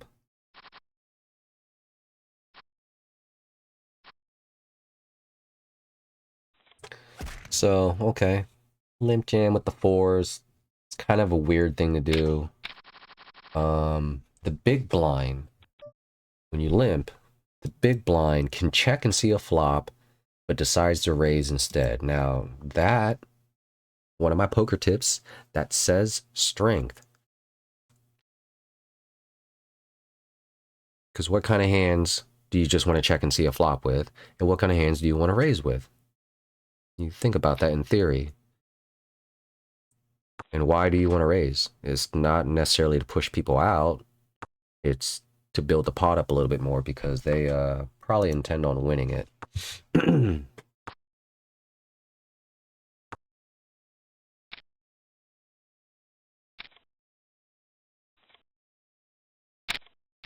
Queen 10 and 5-8, okay.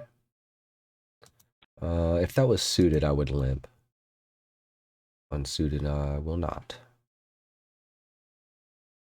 I'm going to be a little bit closing my range a little bit on hands I play.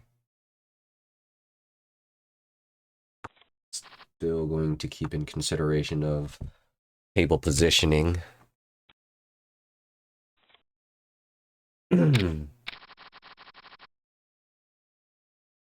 King 8 offsuit. I'm gonna pass. Lady Aces over here actually has a decent amount, 37,000. So that's about 30 blinds, 30 big blinds. So they're gonna be getting blinded out for a little while.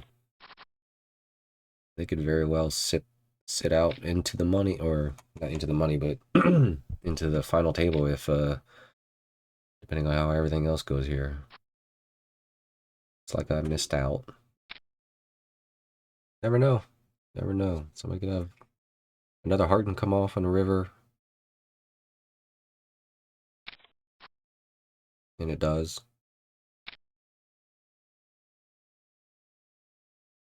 Would I have gotten people to fold previously before that? I wonder. Ace 10 definitely would have went some length. And the pocket queens, that's what Wanted had, pocket queens, no heart.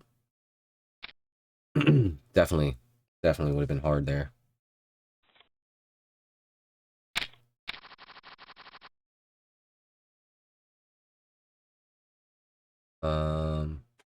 I think I'm in a phase of the tournament where, you know, I'm waiting for these numbers to dwindle down, but I'm not just waiting for other people to do the work, but also if I do the work, I'm not really, unless I feel I have the hand, I'm not going to be the one trying to play big pots.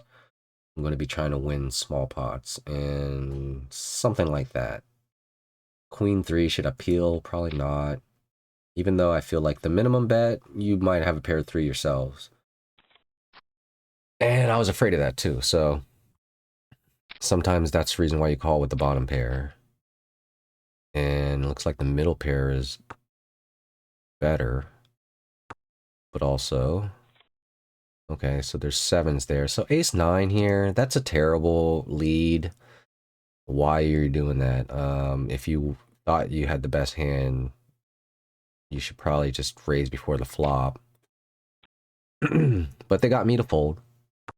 I was kind of thinking to myself, maybe they had a flush draw.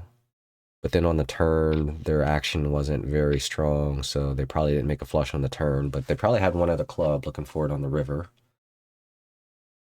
Unfortunately, I didn't stay in that pot because I think I would have won that one, even though I probably wouldn't have gotten a lot of opposition. Nobody probably would have tried to bluff me out of that, representing the 6. Matter of fact, they probably would have folded on the turn. I don't know how strong I would have went on the turn, though, just in case somebody had a flush. I turned trips, but somebody could have turned the flush.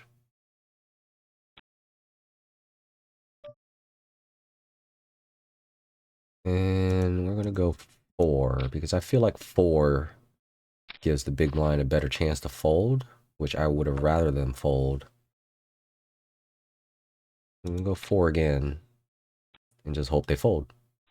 Sometimes, you know, c-betting with nothing, it's still a profitable play. Just basically kind of says, hey, get the junk out of here. If you didn't fit or fold. If you didn't fit with that flop, go on and fold. Is a 7 good here? Do a min raise from the small line. He's betting small. That makes me wonder.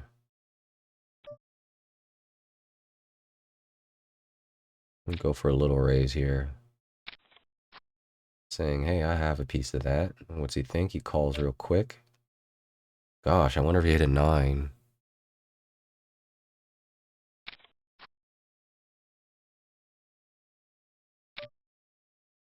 Okay, at least I get a showdown for cheap. If he's got me beat, he's got me beat.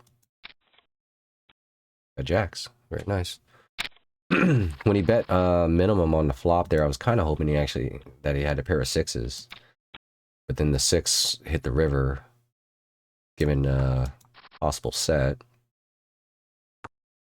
So what I perceived as weak was just pot builder. I raised him on the flop, he called, and then he bet into me. And he didn't bet the minimum that time. Those are little hints, but he does have some strength. But I called, and then he went back to minimum bet on the river. Was there kind of a 4-liner? There was a 4-liner to a straight. So if I had an 8, I had a straight. I could have very well used that momentum against him if I bet really big, probably. But I didn't even think about that. I didn't take the time.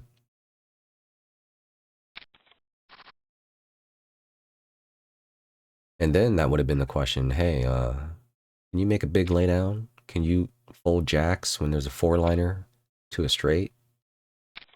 And I wasn't doing a lot of big betting leading up to the river, but now on the river I am betting big. That kind of screams I river to straight. So all the potential to bluff there is there. But just because I bluff there doesn't necessarily mean someone folds the overpair. Sometimes, especially if I don't bet enough to put their tournament life at stake, they'll call just to say, I want to see it. I want to see it.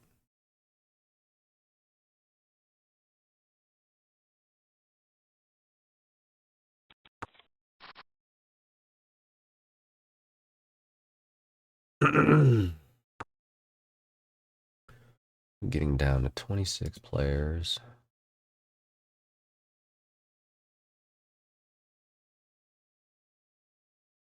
I'm not too focused right now on trying to pick up any bounties from short stacks. This is a phase where I'm playing a little bit more legitly. Really trying to make hands.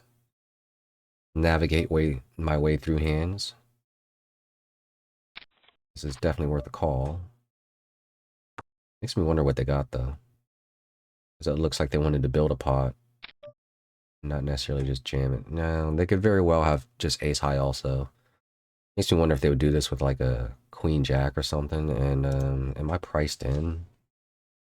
Am I priced in to call here with an ace high? Because what are the chances it's good? It is good. And it holds.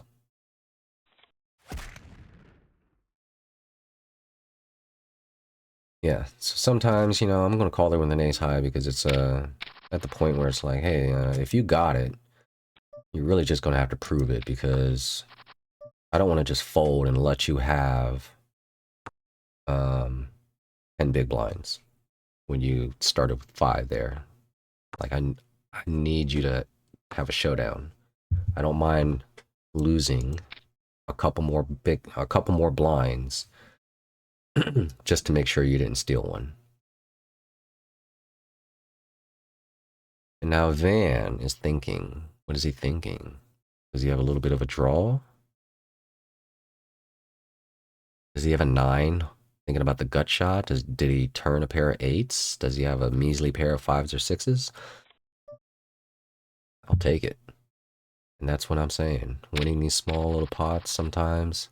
You know, they checked the flop so fast. I turned the open-ender. I don't see no reason why I shouldn't bet. They didn't convey any strength. Now I'm seeing Hybrid play very timid. So I'm noting that. And if he ever gets aggressive, I'm probably going to give him credit for having a hand.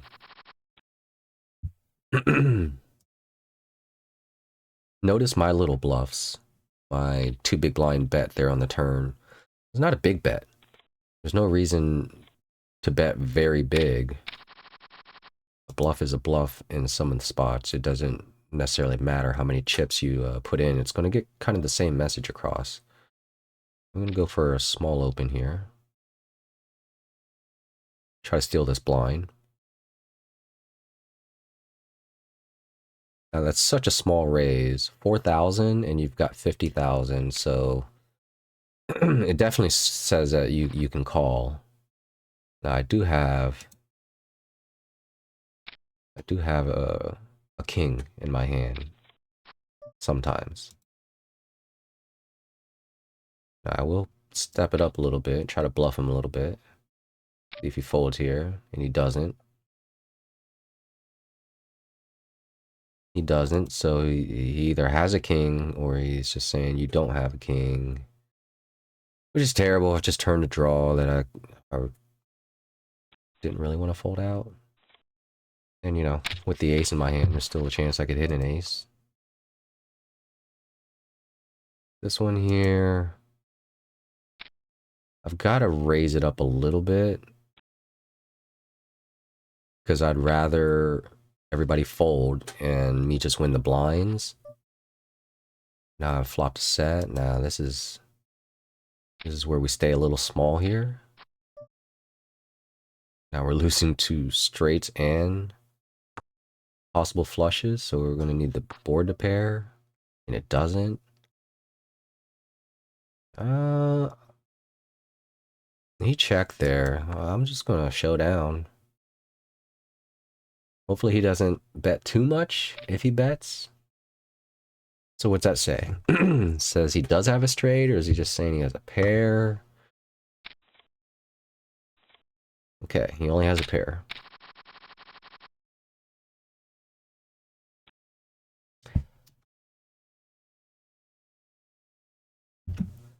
Tough board for a set.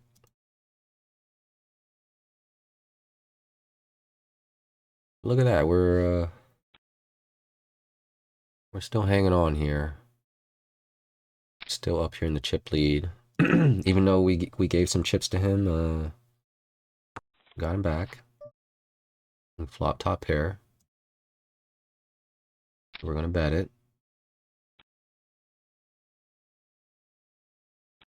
Like I say, these small pots, I'd rather just win. And I'm betting, you know, a little over half pot, not even full pot to say, hey, I have top pair. Betting about half the pot, gets the same message across, doesn't inflate the pot too much. I'm really working these lines out. Bet sizing, position. I'm betting into 3 players. And nobody raised before the flop. Who says I don't have a jack? I'm not even bluffing. You know, I'm in a stage right now where I'm not here to do a whole lot of bluffing off my chips.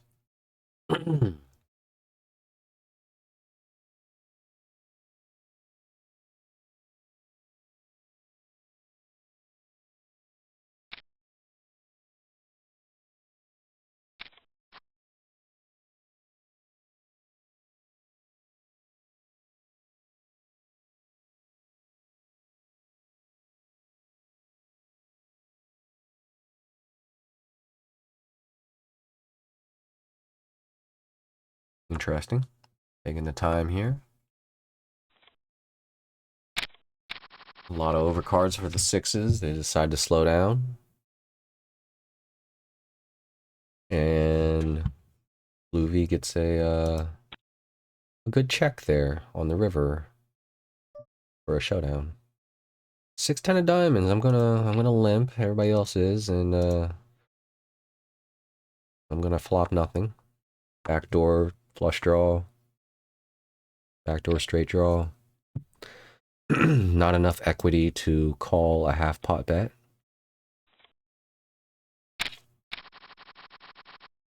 I'm not sure what kind of flop I was really looking. I mean, obviously diamonds, but maybe closer to a straight also. Some of these hands, like a jack six of spades, I mean, I'm really only just going for a flush. I mean, there's a chance you could flop the pair of jacks or maybe even two pair. And now, actually, I'm going to rethink that because I'm in the cutoff. So I can convey some strength. Maybe. I'm in position, you know?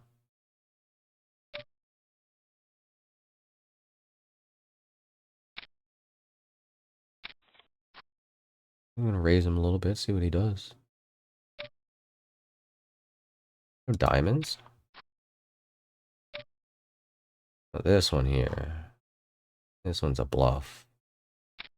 That's a bluff card. Ace on the river, I'm bluffing with it. And that was the power of position and range advantage. I raised before the flop. You definitely think in your mind that I have an ace. So when ace comes on the river, I get to use that card. I get to use that card as a bluff.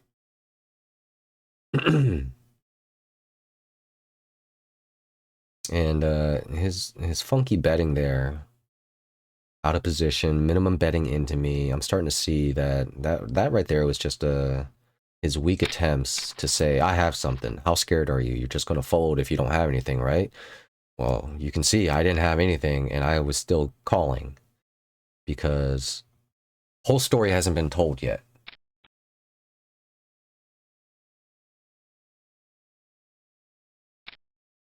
And I need you to kind of make all of it make sense before I believe you. Matter of fact, we've seen what he did with the jacks, with the overpair. He got a little bit stronger when I opposed him. So he didn't do that this time. And he ended up laying it down. Folding on the river. Now, he only had a 20 big blinds, and when the river come, I bet half pot because he actually had a 1-to-1 stack pot ratio, but the bluff worked betting half his stack. It's almost the same as betting the full pot. I'm bluffing, but I don't need to bet the full stack to get the same type of play, the same type of message. I can bet half of it, and it's just as effective of a bluff as betting full. The fact that we were just really betting a lot of small bets there, and then that was the first real pump at the end.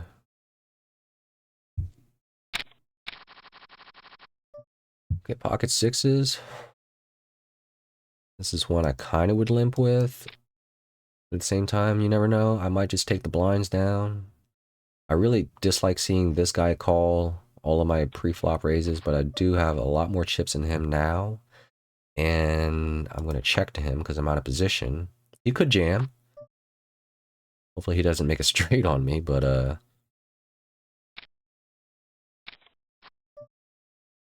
oh my god. Hopefully he doesn't make a straight.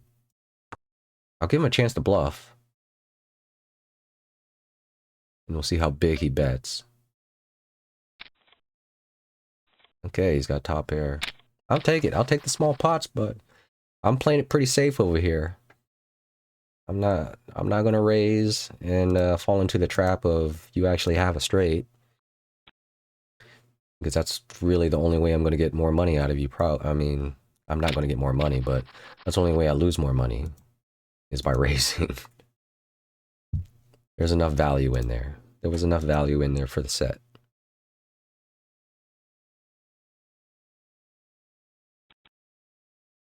Would have been interesting because if he jammed on the turn when he turned top pair with the top kicker, top, I probably would have called with pocket sixes there. Let me take a look at the hand history. That means he would have had to have 10-7 or 7-5 to turn a straight. That's very possible. The 7-5, he was in there with that, calling from the flop. Well, I checked the flop to him, and then he checked. It was very possible, yeah, that he could have just turned a straight. Even with the 10-7, he would have, you know, had a gut shot. So it's on the radar that he could have had a straight. Luckily for me, he's not testing me. Let's take a look at this chip graph. Climbing up there. Tournament play is getting better. Picking my spots.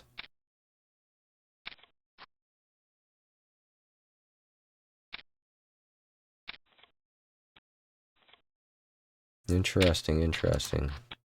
He did have the Queen of Hearts.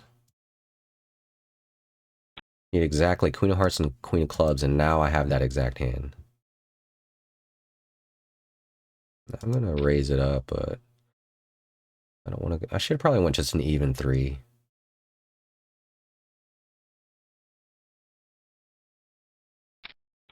Okay, okay. Now, is this a moment? Because I'm out of position. Is this a moment where I actually jam? Let me think. He's got like 60K. I think this is a moment I jam. Because he could have aces or kings. He's got aces.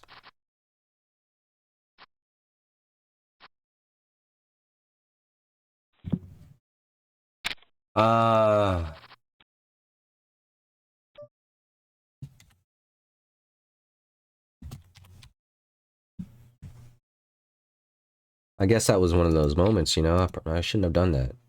I'm learning. It was one of those moments where, you know, you just call and you see if an ace or a king peels off, because is he really folding? Is he really folding ace king if I jam? I mean, then he gets to see all 5 cards and possibly hit. Carbos. I wonder what he jammed with. No, I probably shouldn't do 3. But here I go again. And I don't want to play that style where somebody jams on me. I call with the 9s, and then, you know, if we get unlucky, we get unlucky. I've been thinking about some of the pro players that I follow and watch, and I think about the way they play sometimes, and they do gamble. Sometimes they do gamble. Sometimes you have to gamble in this game. I'm just trying to get in spots, some better spots for the gambling. Jamming with the queens there, that I was being hopeful that I was trapping a worse hand, and not a very good hand. But the sizing, so went 2.5 bigs and it went to 12. Sizing there spells trouble for the queens. That was a proper raise. That was a proper sizing raise. About 4x of, you know, it could have went 3x, especially with the aces. Okay, this is what I was hoping. Hoping to have the overpair.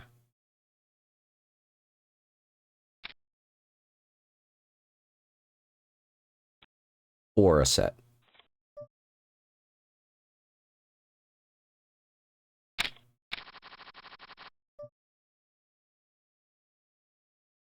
I'm just gonna let the weak ace go.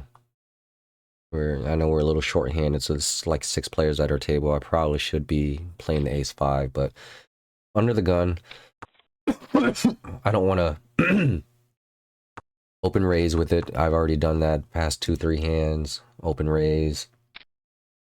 And when you do it so many times, and especially, you know, Carbos over there jammed on me and I actually folded. So it kind of incentivizes people to jam on me a little bit more, maybe, because they see I'll open raise and fold. Kind of tells them I'm opening wide.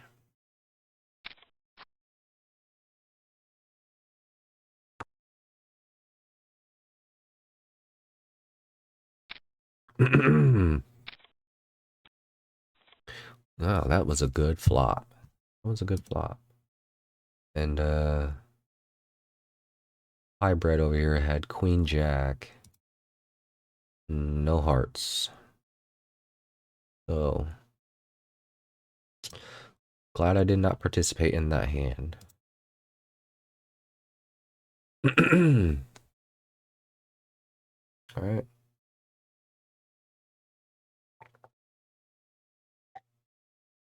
We are in the top 2 tables. Sarah Christo, thank you for the follow.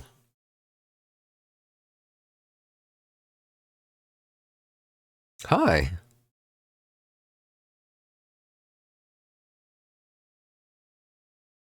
How are you doing today?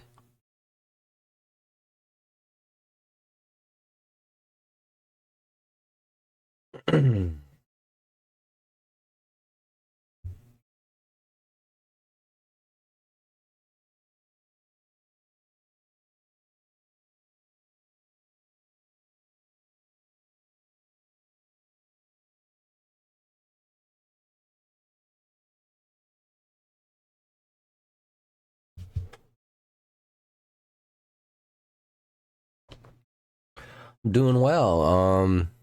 This is my first stream that I'm live with no delay.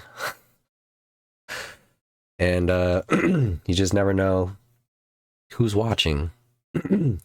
Hopefully not my opponents at the table.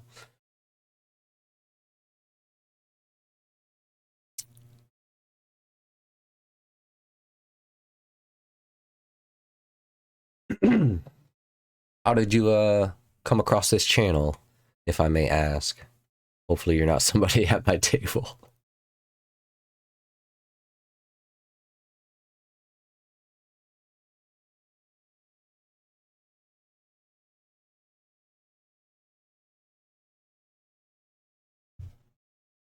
Good, good. Glad to hear that. I don't know where you're from, but if you're from the States, the day is young. And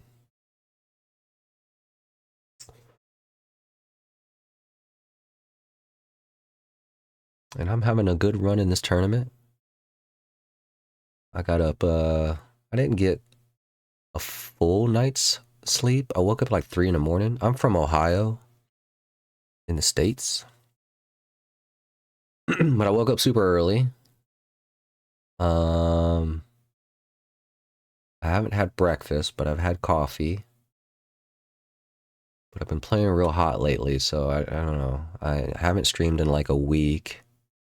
Decided to start streaming again because I was going on a little bit of a bad run there. Running bad. I was Florida, nice. Hope the weather's good. Yeah, so I was playing like just the same type of lines. And I think my opponents were just catching on to it and exploiting me. And I felt like I just kept getting unlucky, or I was playing hands and I wasn't sure where I was at. I wasn't sure what people had. It's getting a lot of opposition. They either had the nuts all the time. Am I streaming all day? Probably not, but probably for a couple more hours or so. I want to see how this tournament goes, and then if you know, whenever I bust out or whatever, whatever tournaments are open, I might play another one. Yeah, so I don't have anything to do. for the time being, so I could stream for a while. It is cool. It is nice to have like someone actually watching and chatting or whatever, so it kind of gives it a little bit more incentive.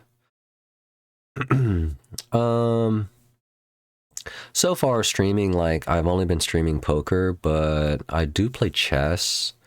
I haven't set up a stream for it yet. I wasn't sure when I was going to do that, if I do that. My son wants to stream some games that he plays. I think he mainly wanted to stream Yomi Hustle, but he does play other games. I'm new to the streaming scene, so I'm figuring things out as I go. This one here is going to be an attempt to take the pot.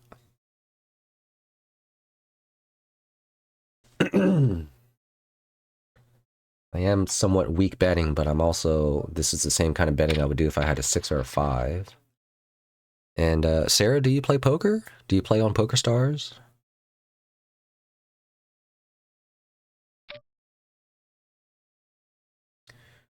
I'm just gonna let that one go. I am kind of...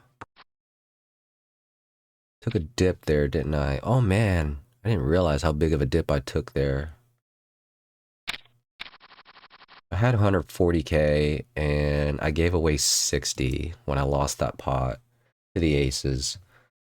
So I'm starting to climb back from that though. Jack 6 suited on the button. I'll give it a limp. And I'll flop top pair. Hopefully nobody has a better 6, but what does this mean? Does this mean they have a straight draw, or they actually have a 6 also? Because if they have a 6 also, it might be a little concerning, especially if they have a better kicker. I don't know what kind of 6s they would be playing here. Okay, Jack 8, you got nothing. All right, thank you. Thank you for having nothing, just giving me a little bit of chips. You didn't bet anything real high there, so you're not putting me to a crucial decision. I like when people make your decisions easy. Now, Carbos has not been very active. I wonder if this is a bluff attempt. I'm just going to call here. Wonder if they got 2 hearts, a small pair. I kind of feel like I have the best hand, but I feel like if I raise them, they're going to get a little bit more crazy. So let's just continue to make the pot small. Queen 9. See? I didn't want to raise. You know, Queen 8 is not the strongest. And I want to steal that blind.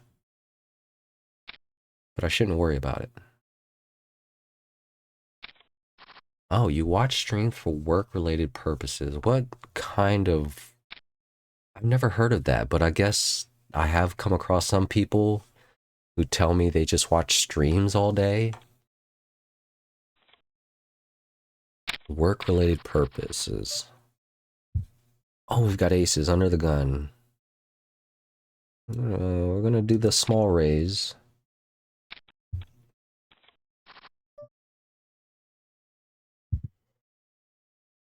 And this guy here, when he had aces, he was coming for some value. I'm coming back for some chips. I hope he has a jack.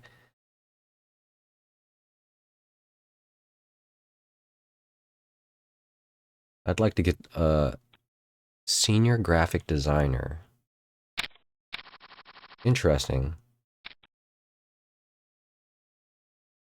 So, do you watch streams like... What makes you watch streams? Is it kind of like related to you know, being in that field, providing a service to streamers or any type of way, video editing.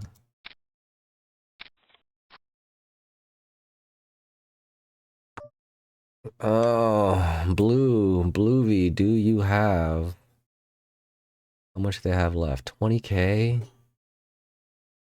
Do you have a jack? If you have a jack, it's yours. They don't.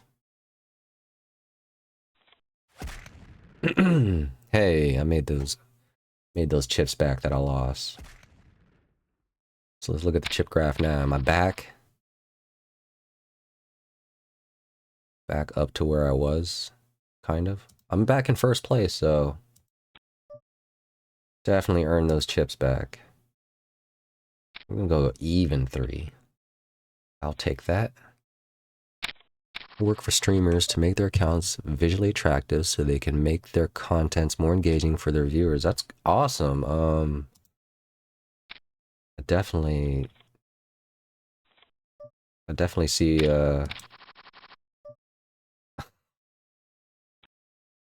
definitely see how that helps. Well, you know, watching streamers and whatnot.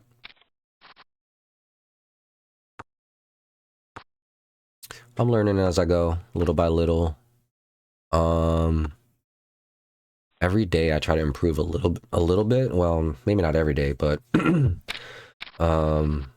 try to find little things to add that makes the stream better. Like right now I don't have anywhere listing the latest follower kind of thing. And I know that's probably like a simple kind of thing that I haven't set up. I'm just gonna fold that.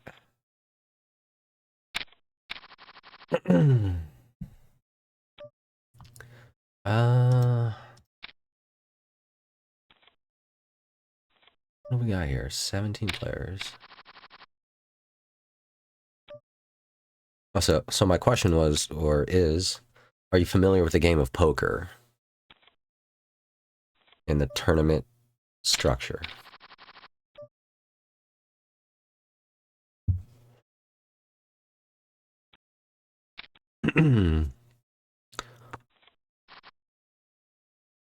I can help you for your channel, subscribers and followers. I have so much ideas for you if you want, so let me know.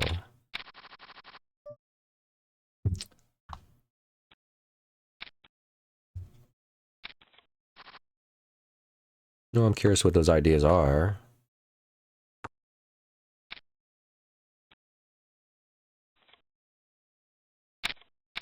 I have some ideas myself.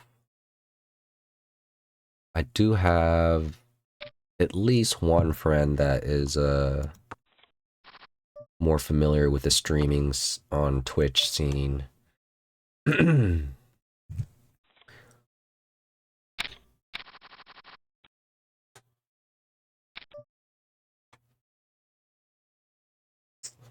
Chat on IG. I don't have IG. I have yet to really build my social medias because I'm not a big social media guy. What do I do here with the ace? Why didn't I raise before the flop? Peel one off, I guess. Do I have Twitter? I mean, technically I do.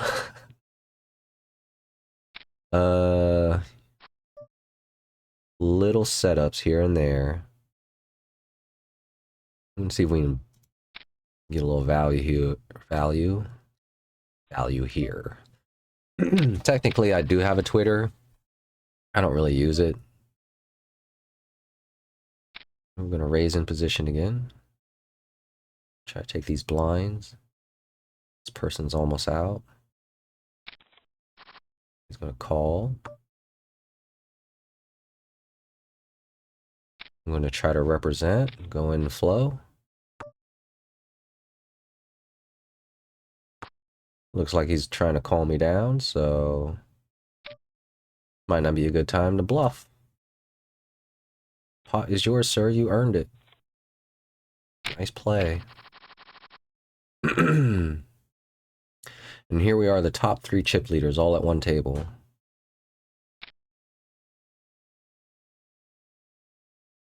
Yeah, I guess I forgot that I was going to get on there. You know, you can post your social links in your panels here on Twitch, and I haven't done that yet. When I'm ready, you could say when I'm ready to be a little bit more social with my audience, I will do that. But until then, I'm not really all that interested in doing that.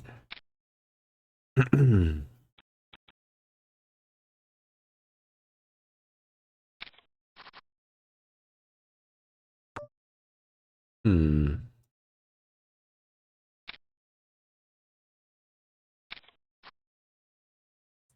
I think Queen 10 might be good here, but I'd like to chip them away rather than just play a big pot, jamming it in.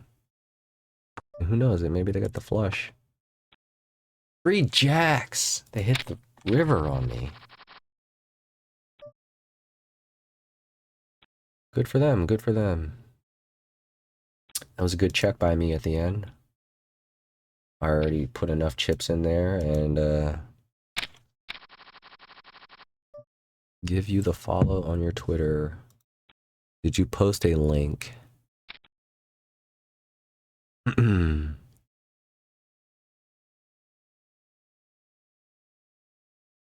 follow on my Twitter, suggest some ideas about your channel.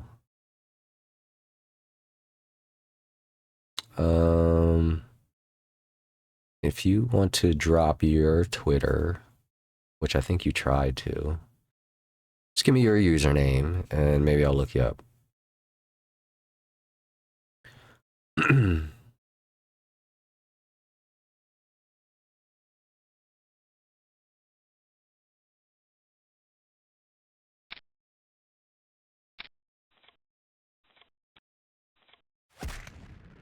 All right, another one down. Sarah Chris. All right, I will write that down.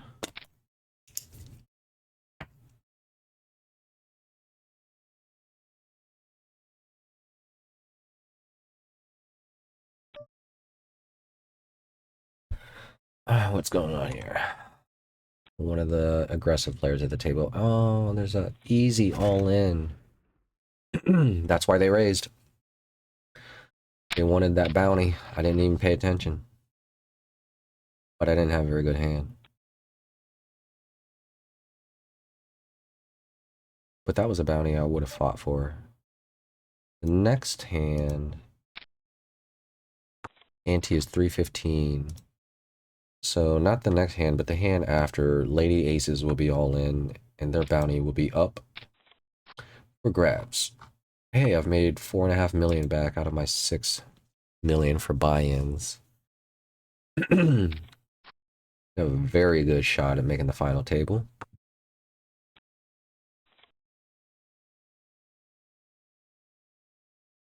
Oh, there was a full house there. Oh, like Lady Aces is all in this hand. I don't have the best hand. I'm not even limping. Like, I value my chips more than that bounty right now. Because I have a feeling there's going to be some raising and there's going to be some craziness going on. Sometimes this is how you blow your chance at the final table.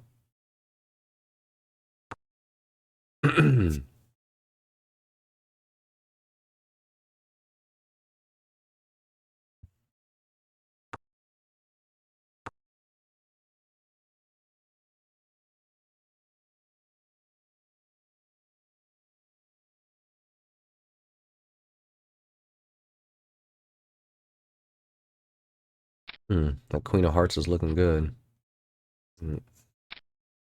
Did not get there. I'm betting so low.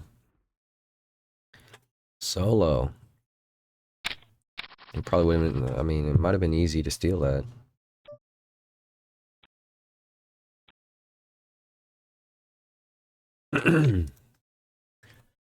Oh, we're in a good phase right here.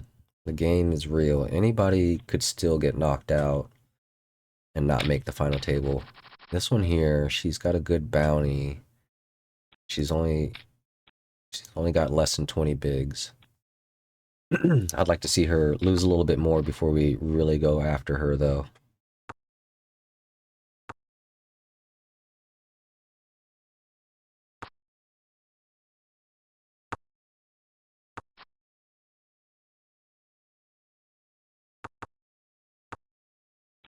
Body's cautious here. Queen high? I guess I didn't have a better hand. Nobody is in a bluffing mood. Not even like betting ace high kind of thing.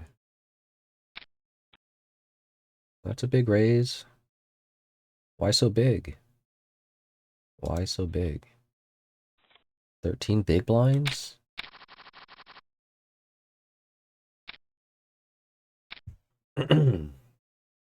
Trying to get them pot committed early on.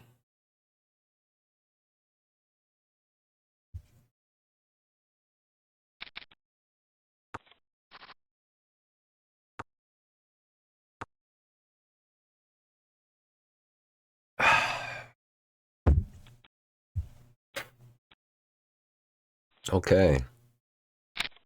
Let's see what they're doing. Pump the pot a little bit and then overbet the pot. Just take it down, steal it. I think they're seeing and taking advantage of people's timidness. Or maybe they just had killer hands. And that's the way they play them. But we're gonna have to get some involvement here. And it's gonna be risking a lot of our chips. I'll go for trying to take down like half of somebody's stack. I'd rather not get the whole thing in one hand. Like I'd rather, yeah. I really didn't want to see them jam on me there.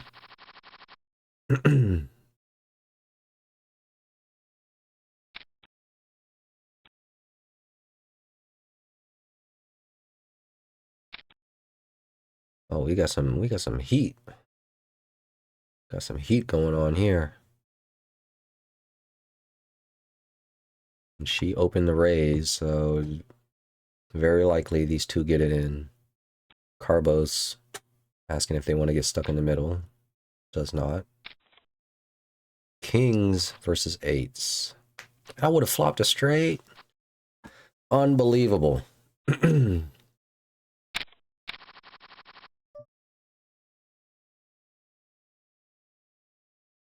I'm going to open a raise, maybe try to steal this. Looks like we're going to be unsuccessful in stealing it.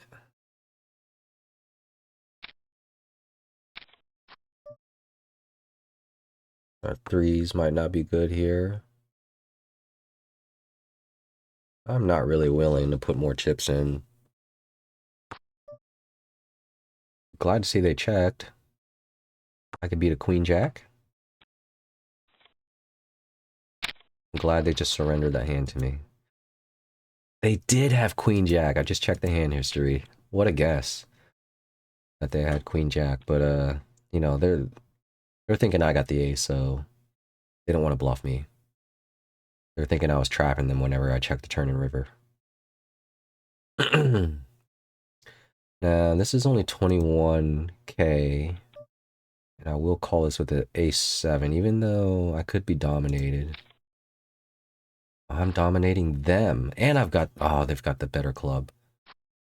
Oh, but ace 7 holds. And I get a 1.2 million bounty. Now I've got the biggest bounty. We made almost all my money back already. Just in the bounties. And we're in the money for a little bit more, so... Just raise minimum here. See if I can just... Yes, I just want to take the blinds with the minimum raise. Looking real good. Looking real good. One more player to go before we make final table.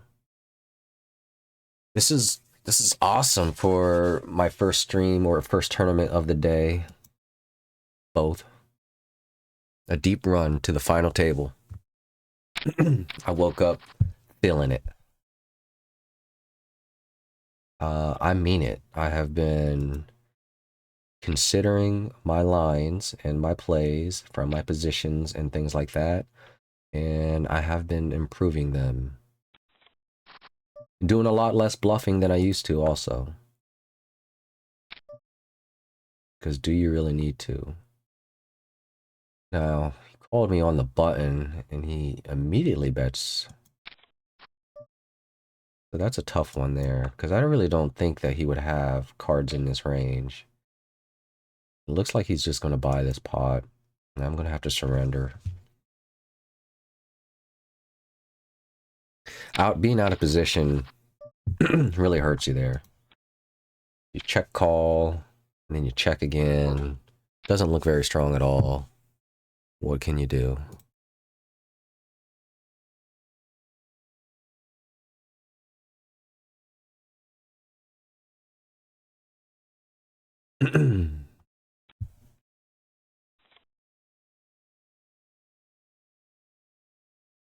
I just want to get over to the final table. Because then it's kind of the last phase, but not exactly the last phase. Maybe even the top 6. You know, and then heads up is another phase, you know. My heads up play, I haven't practiced a whole lot, but I have a strategy that I'm going for. And it's a better strategy than what I had in the past. And I can't wait to try it out. If we make it there. If we make it to heads up.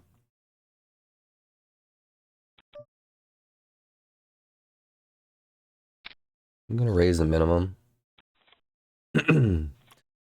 Rather just take the blinds down than actually see a easy flop and wonder what's going on.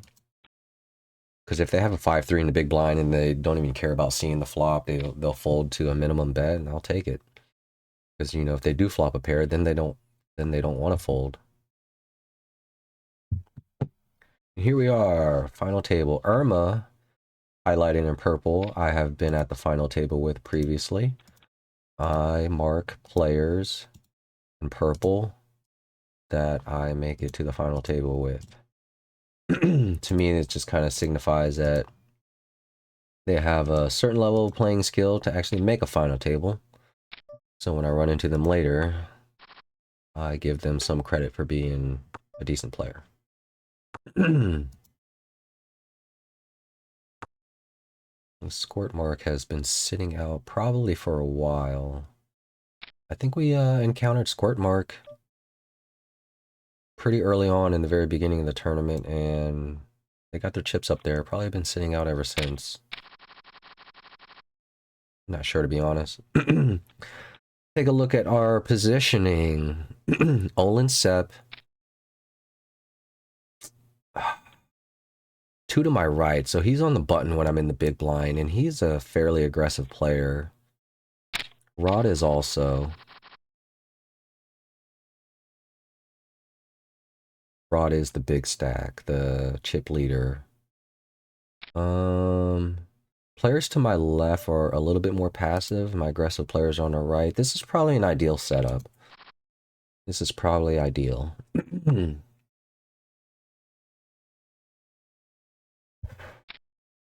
We got 7 players watching. 6 players watching. I'd love to tell them I'm streaming, but of course, that also means telling the rest of the table I'm streaming. And if they check me out and see I'm not even on a delay, well, this final table, I'm definitely going to get eliminated fast. And I do feel like I have the best hand here. And Olin Sepp definitely has less chips than me now, so this is kind of worth a battle. I'm probably calling this, even though I will be in dire straits if I lose. He's got the straight draw. And he misses. He misses. And I've got the club, you know, just in case or whatever, but thank you for being such an aggressive player that you just jam all in with your open-ended there, and don't mind going out that way. Now, this is what I mean. When you find different ways to play the hands, you're going to eliminate a lot of that luck factor on whether or not you hit your hand.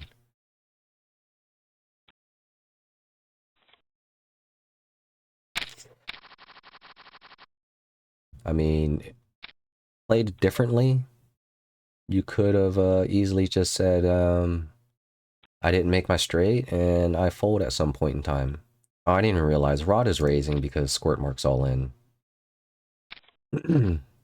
So I should have called there. I would have flopped top pair. I would have been happy with this. I probably could have won this bounty. Another 1.1 million. Hey, I'm actually in profit now. And we're in the money for final table payouts. 5-9 to 2 flush draws. And he makes it straight. So now my 8-6 is definitely happy that I didn't play the hand. And also, even with an 8-6, I probably did not want to call all those chips that happened on the flop.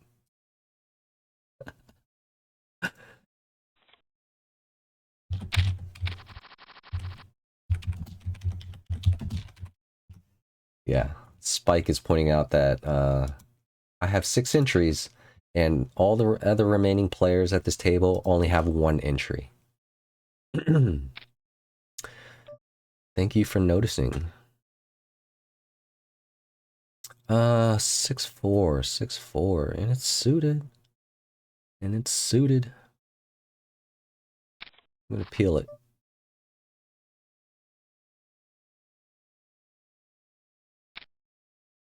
We're gonna donk lead. See how they like that. And now we made a flush. And now we're gonna bet. I'm gonna bet 10. Because there's 2 10s there. Do you believe I have a 10? I'll take it. I'll take it.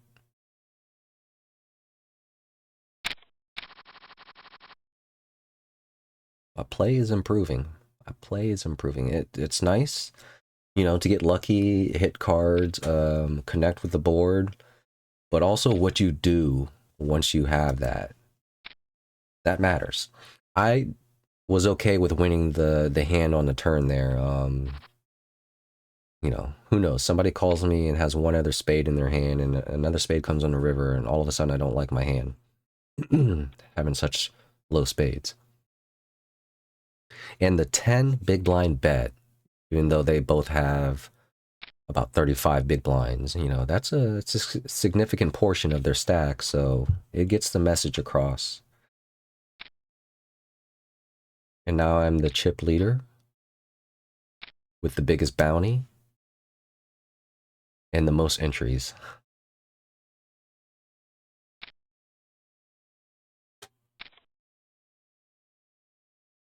Oh, he has a flush himself.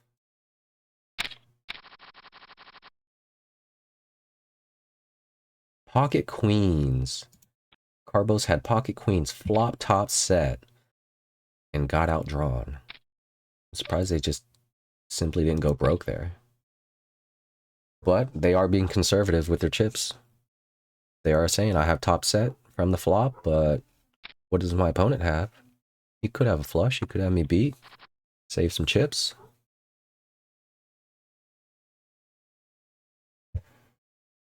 This one's a little too far off from my hand. Not close enough, you know. About a 7-8, you know. 6-8, 6-7. Be much better. I don't have any, you know, flush draws. It's not a very good hand.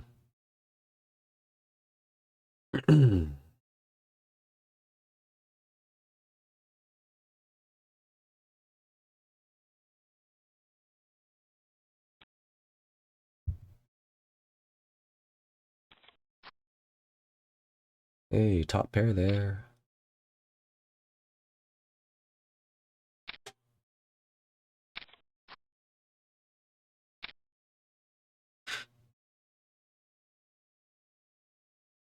Spike's being, you know, he's betting very weak. But he has the 6-7. Oh, he even had the straight flush draw. So actually, my hand would have beat his because of the kicker.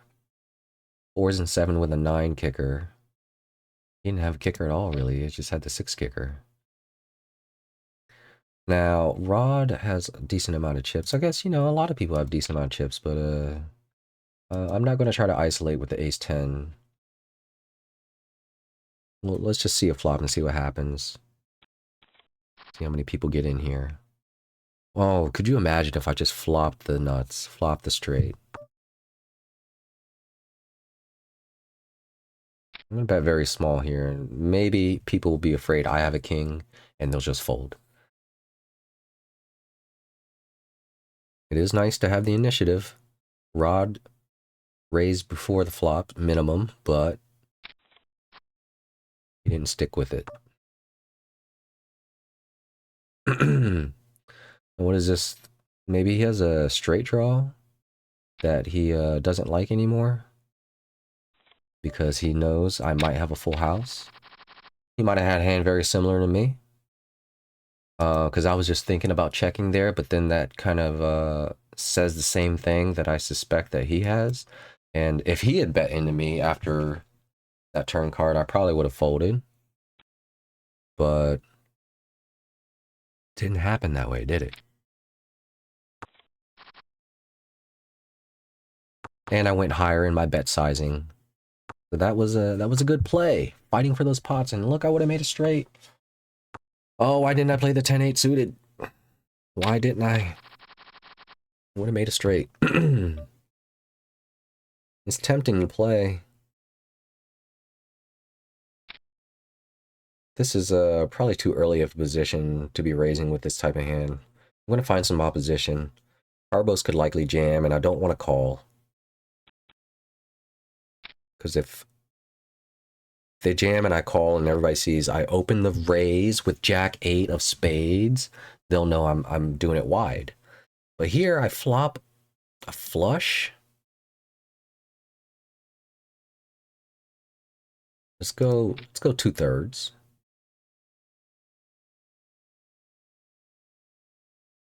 What if he jams? If he jams, I kind of have a redraw to the straight flush. I kind of doubt he has the nut flush. Wouldn't that be terrible? Oh, but look, he's betting into me now. Wouldn't that be terrible?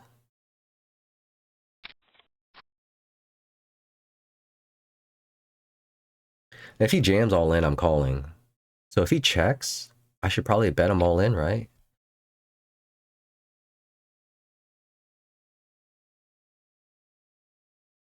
I'm going to cripple him at least. Well,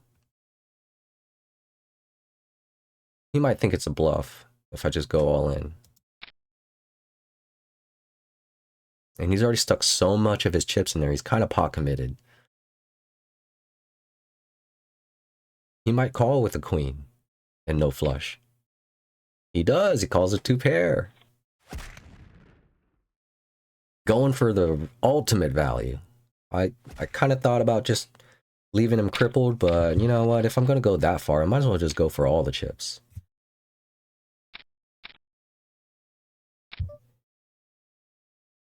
Okay, now we got too much action for pocket jacks. So I will bet this pot size. I'll make it significant raise. Now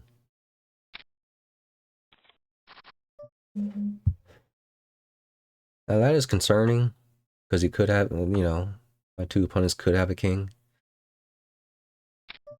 And I'm early position. And now I've raised so big before the flop that it's a stack pot ratio like 1-to-1.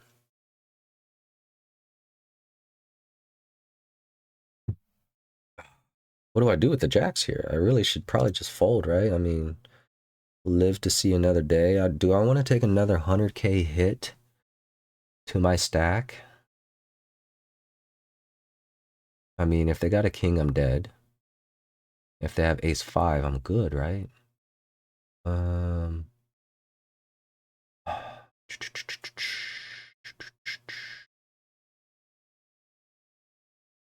I feel like if they have a king, would they just jam here? Or would they just bet like a little bit? Probably a terrible call. And this person probably has a king and is wondering what to do.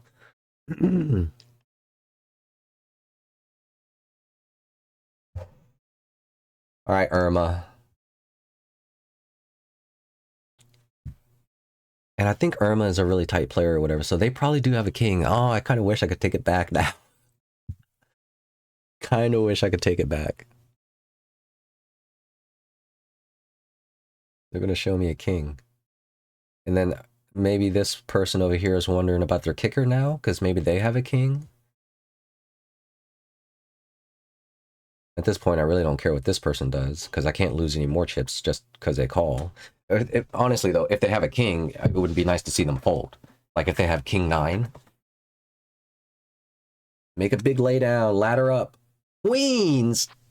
Oh, that hurts. Oh, that hurts.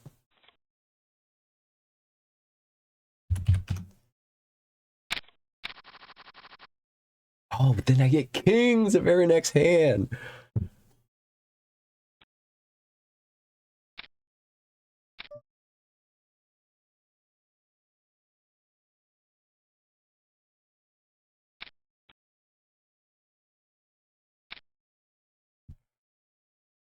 Over there, just make it all back right here. What's he got? 35 bigs. He also has about the same price, so I could just call here and get both of them, really. Oh my god, what if he has aces? I'm never folding the kings. He does have aces. Never folding the kings.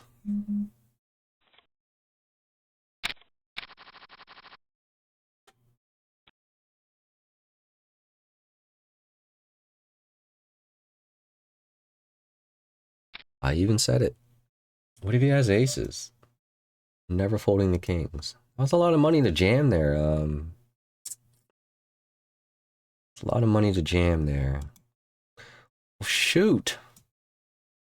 Thankfully for me, I had such a big stack that losing that money there just brought me kind of back down to where I was. Now these two being short stack. Irma should probably fold here. Or at least not push me out of the pot.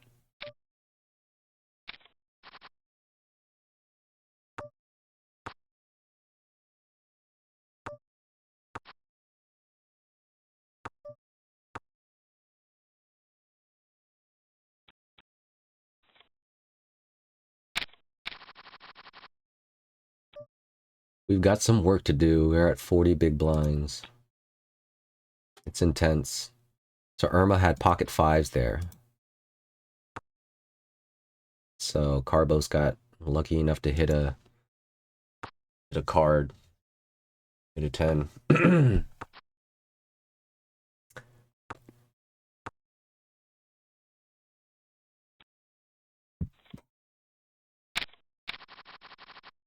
Ace queen, okay. Go for a standardized opening here. If Carbos jams, I call. Of course, I don't want to see. This one's an okay flop. That was a fast check. Kind of makes me think like a check fold. We'll bet and see what happens. Okay, they're folding. I was just gonna say on that flop, I wanted to bet it because, you know, queen is top pair, king is a straight, ace is a top pair, so kind of like that flop. But being out of position, kind of want to stay balanced with how much I check and how much I see bet. I used to see bet like 90% of the time, seriously. But trying to mix it up and stay balanced.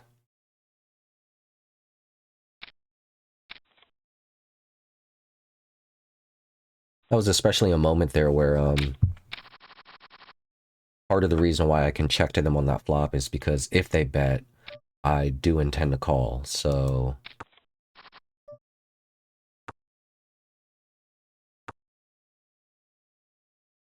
Things are going to go probably a little bit faster here.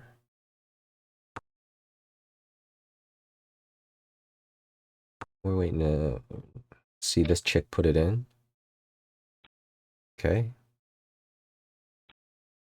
SB is going for it. SB 700 from Serbia. Spike from the States. Irma's from Mexico. Carbos from Czech Republic. I'm just gonna limp. Oh man, no. No more limping. Should have been a minimum raise there. At least.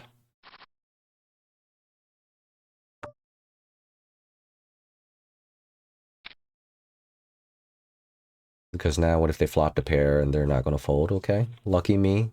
A little bit of a misstep though. I think I should have raised there with like any two cards if given the situation.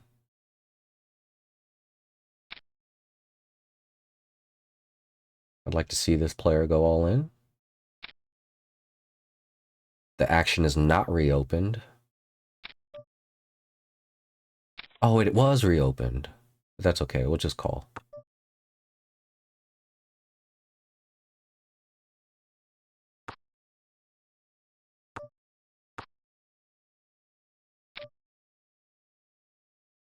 Don't have a diamond.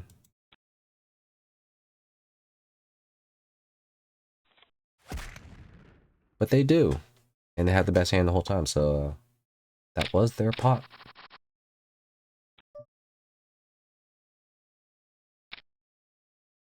Pocket twos, here we go. It's time to flop a set with these bad boys. Okay, I like that too. I love the blinds. Don't want to be opposed too much with the pocket twos. You know, every flop, every board is going to be a tough one.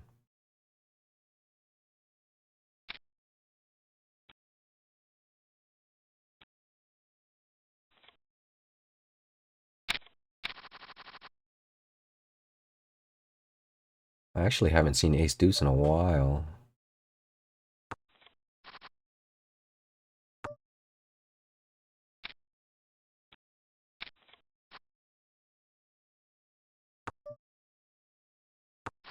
They called really quick there. It makes me wonder if they actually have a piece. Nope. Okay, they had a little draw. But I'm glad they didn't have a pair.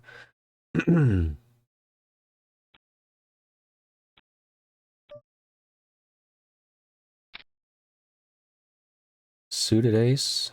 Okay. Competition there. This is still anybody's game. Still. We're in the top 5. I just don't want to see anybody doing too much pre-flop jamming. I mean, the aces jammed on me. I was in a tough spot. I got kings. Would have been nice to have it the other way around if I had aces and they had kings. And then the call with the jacks. Like I said, it was almost like immediately after I made that call that I kind of regret it. I didn't like it. And this is a wet board. Gotta be careful here.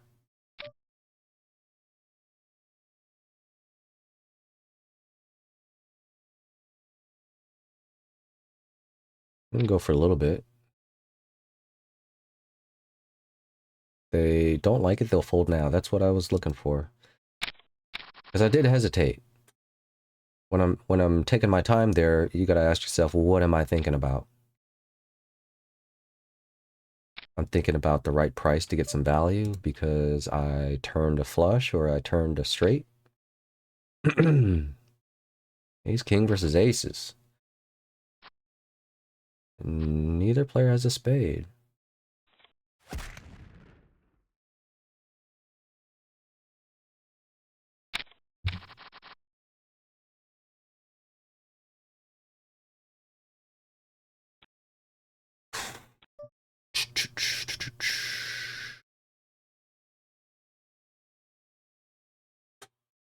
Min raise.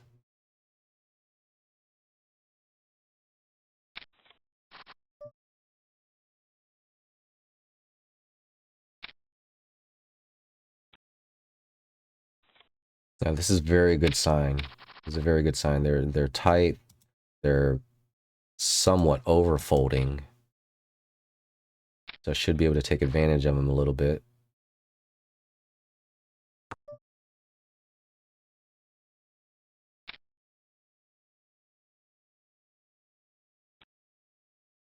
It's working. It's working. Chipping them away. Chipping them away.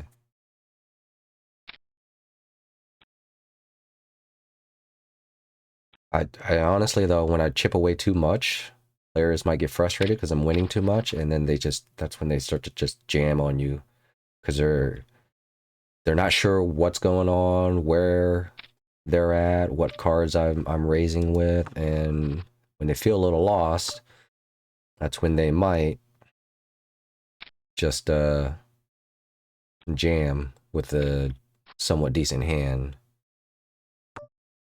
and kind of hope to get lucky or something. I want to check here. I didn't make the flush. I was kind of hoping. This is a bluff. I think they're calling. They're going to catch me bluffing. But they're going to see that I did have a little something on the flop. Oh, they don't see. Hey, I've taken the chip lead back. And I got an ace queen.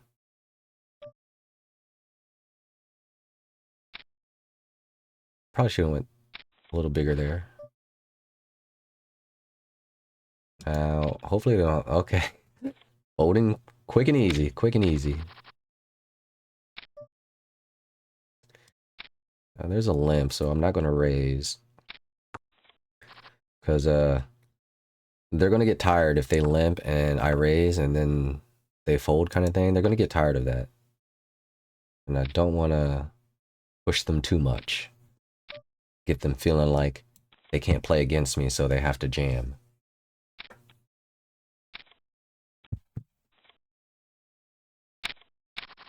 Okay, okay. Got the chip lead back. Crawled out of this big dip I took.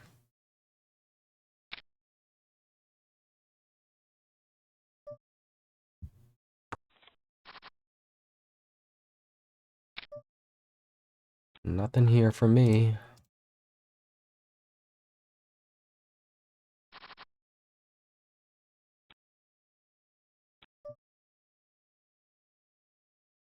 I'm gonna go even 3. So that way it's just not 1.5 more for them. They seem to be folding out a lot.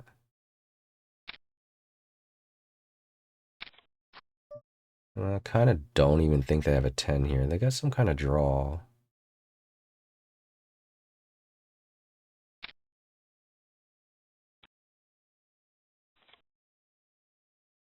I don't think they want to stick all their money in calling on a draw, and they're not even sure where they're at. And, you know, calling with no pair. I'm surprised they're not getting a little bit more aggressive because they are the short stack, and they're most likely the next one out. So they could be fighting a little bit harder. But I think they're just really waiting for the hand to do some kind of double up, which they kind of did previously. But I'm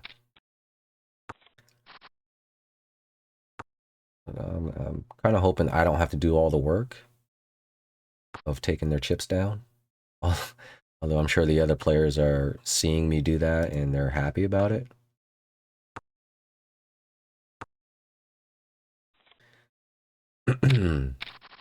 I've won 65 hands out of 204. This is a pretty good number. More than the 25% I would kind of average at. Now they're playing fast. Because SB has checked like he doesn't have anything. So he should just fold to me. I've got a pretty good read on Carbos. And SB, with how fast he's acting, is actually giving me some info. So I'm starting to pick up a read on him too. It seems like he wants to play these hands faster. And there's a little bit of danger in that because you become readable. Oh, yeah, I know it's online and I can't see your face, but when you take your time to think about something, there's something you can read out of that. Let's go for the even 3. Now I am under the gun. I've got the whole table. Got the whole table to respond to my open raise. So that should say credit here. Credit here for having a legitimate good hand because I'm raising into the whole table. And I'm not even in the blind. Let's see if we can trap this guy a little bit. Probably not going to be the board like that. But with this queen,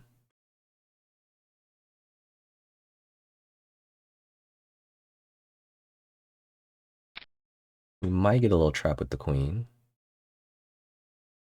Hopefully he don't jam. Because he's got a lot of chips. Now, because Carbos could potentially be out next, he shouldn't want to jam. You know, in a tournament strategy, there's the ICM consideration.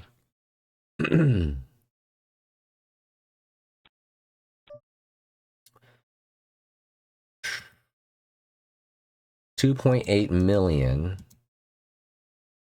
And there's really no reason to show to call here because I'm really gambling, and if I miss, sure they double up. I probably don't have a problem doing it because you've seen how I've been chipping them down and how I can probably continue to chip them down. So that kind of like adds to extra moves in my strategy that I can execute. Like, yeah, I can double you up. I'll just take the chips back little by little like I did before. Are you jamming this time? You are, you are. And I have 92K. It's 13 bigs though. Ace King. Can we hold? Yes! And another bounty. And we've got a healthy chip lead. Double what second place has. So 16 knockouts now. Been on fire. Been on fire.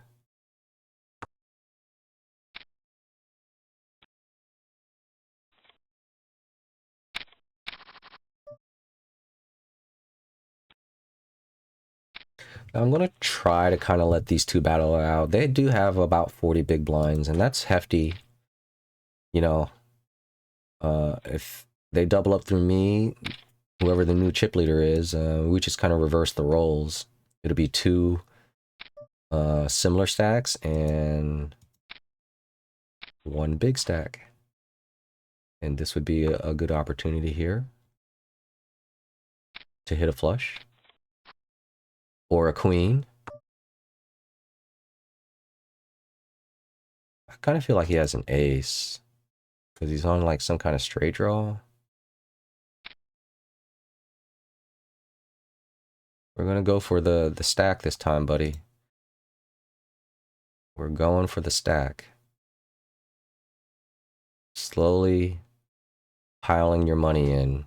So by the river, your remaining stack is a pot-sized bet. Excellent, excellent. Like what's happening here?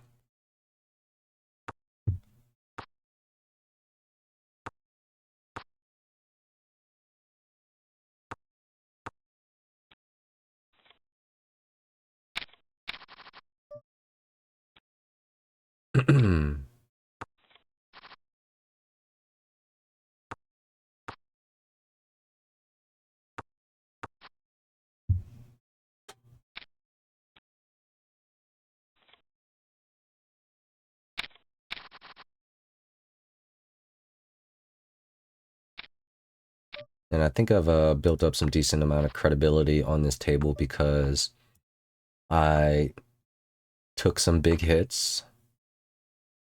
The jacks losing to the queens, the kings to the aces, and yet I have crawled back. I have built the chip stack back and then some.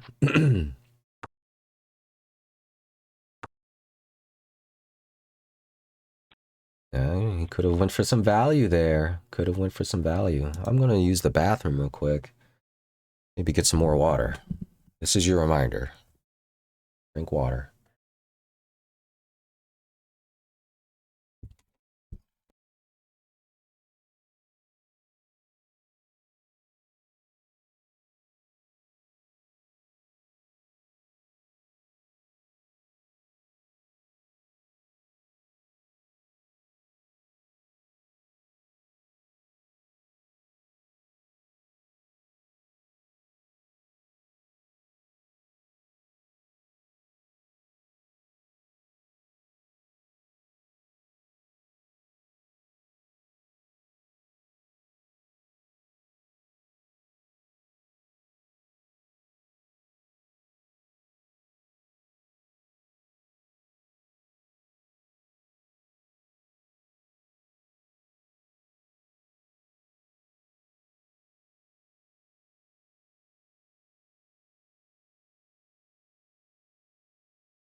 $2 minutes. I'm gonna take it just to stretch a little bit and gather my thoughts, clear, just relax for a little bit. I still, have my game plan on what to do here, but gotta tiptoe a little bit. So almost 75. I'm winning decent here. I'm winning a lot of these pots.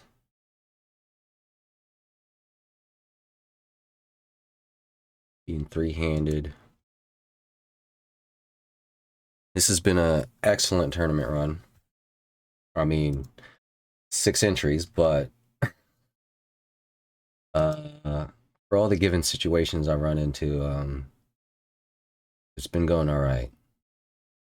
Here at the final table, the jacks running into the queens and the kings into the aces. Those were a little bit harder, but we have recouped.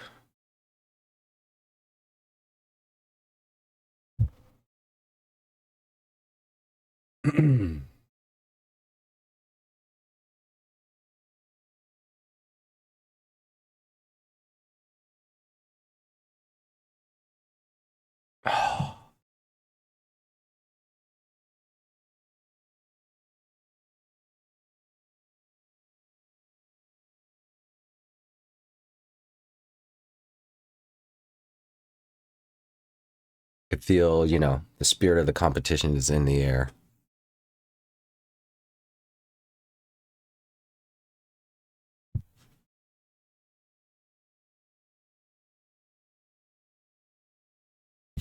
And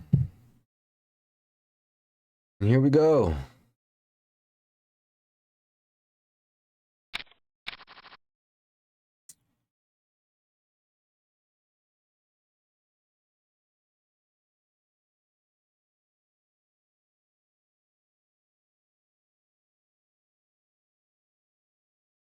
SB running behind a little bit.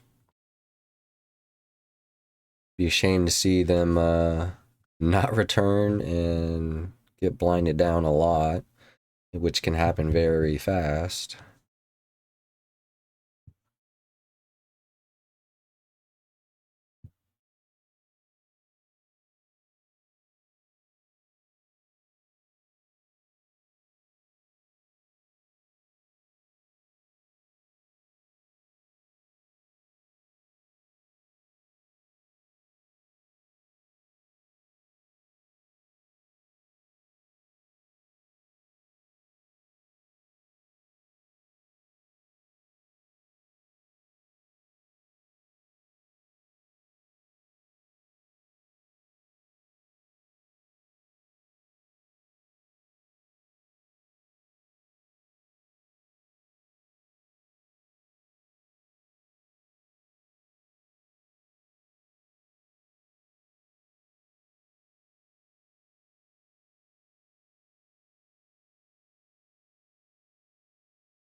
Waiting. I think I just fold here so that way, especially if they end up sitting out, we can just start the whole blinding process.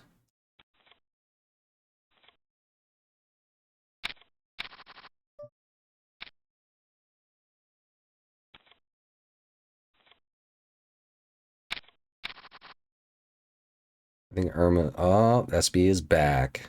I was gonna say Irma should know the deal of what's happening.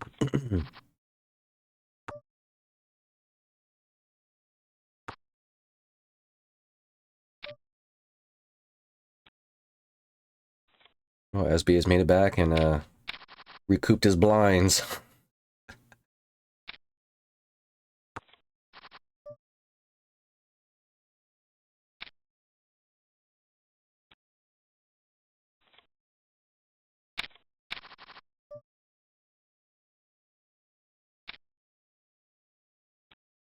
From the button.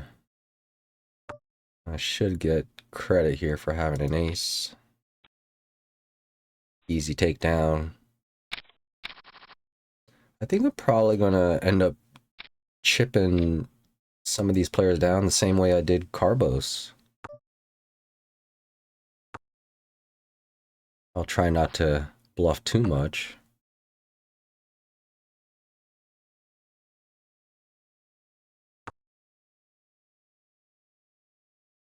Now that little hesitation there kind of maybe makes them think that, what am I thinking about?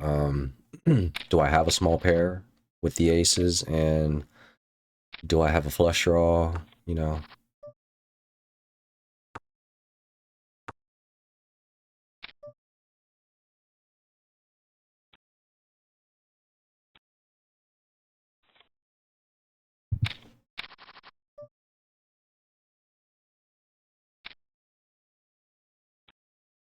I'm kind of expecting one of these players to actually jam on me whenever they have a decent hand, especially if I'm raising pre-flop. I feel like that's kind of their angle, their trap. I'm going to try to trap here. They did this last time.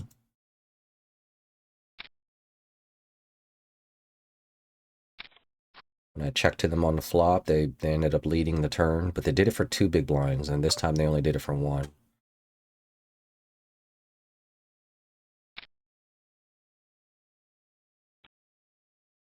Ah, maybe I should have went 4 big blinds here to try to get the value. Try to get them to call. And I'm not really pressuring Irma right now as far as stealing blinds, even though I probably should.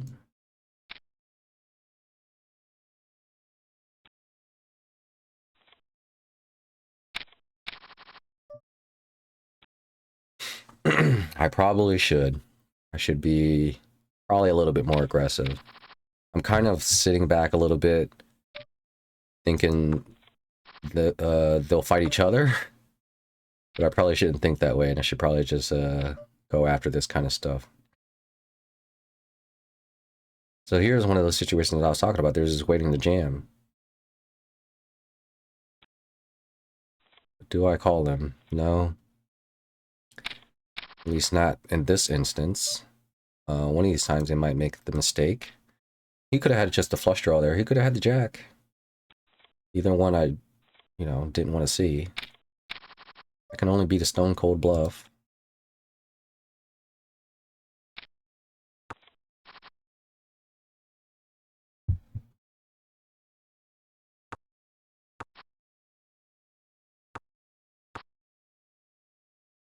Yeah. They're being real timid. King Jack, hit the jack on the river. Jack Deuce, hit the jack on the river also.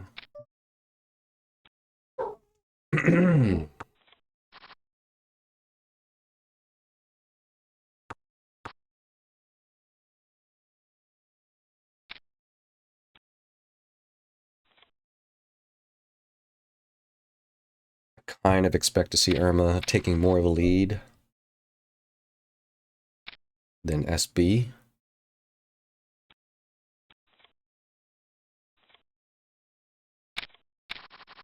They surprisingly are playing very soft. They're really waiting to have the nuts in their hand.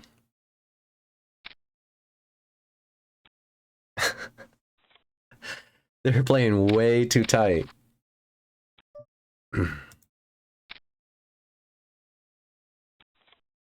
Way too tight.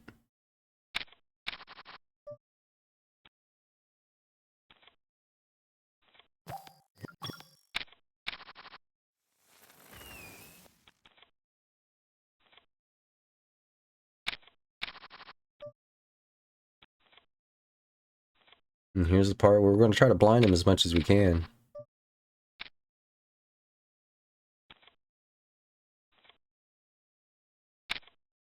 I think Irma just wants to get into that guaranteed second place. And then the real battle will begin.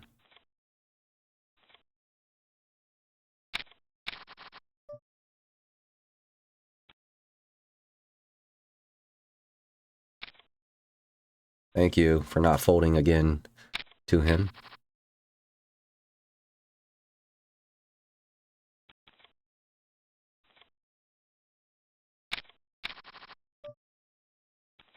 What happens if she actually picks up a hand?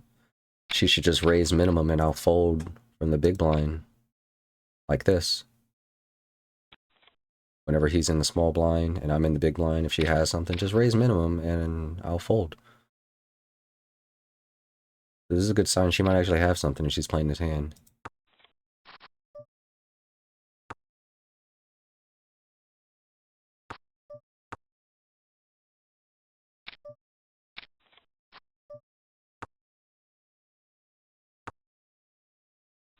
A7. They wanted some value. They didn't want to just check it down. I'll give you a little value.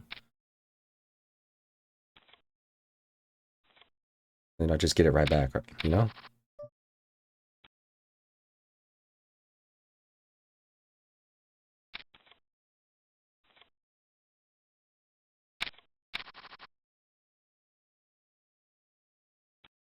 Oh, and he's back. And he folds. We've blinded him down fairly well. Fairly fast. 8 big blinds.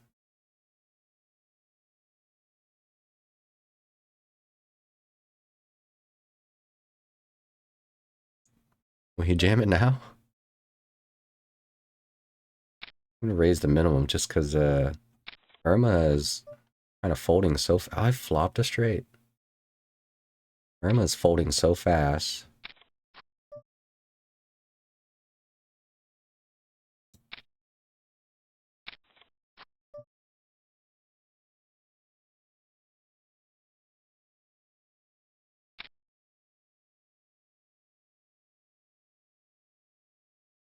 If she calls, she's just kind of in the same boat as SB, which would be...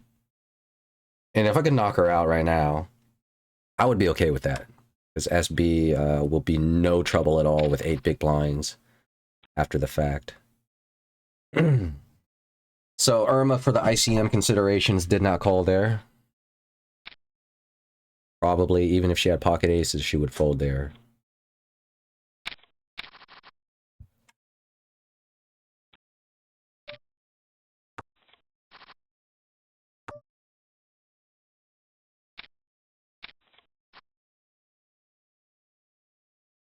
He's just going all in.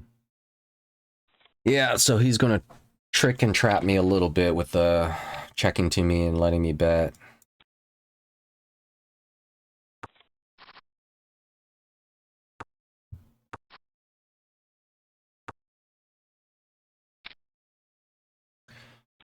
And their roles could possibly reverse because Irma's playing so tight.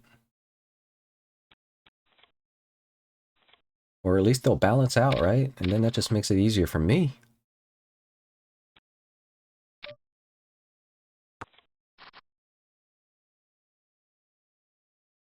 You should check again, right?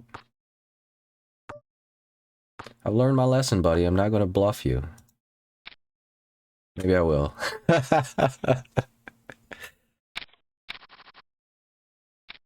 mean, if you're going to check that many times, maybe I will. We're going for it now. We're going for it now. They both limped to me. Or no, only this person limped.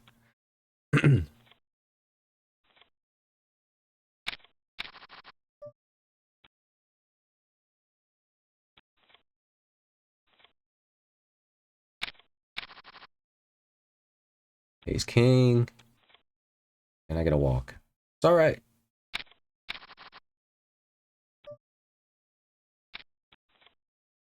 Irma. I thought Irma was a stronger player than that. But they're balancing. Their chips are balancing out. Inevitably, I'll probably double up one of these guys. And then whenever I do, it would be even more defined.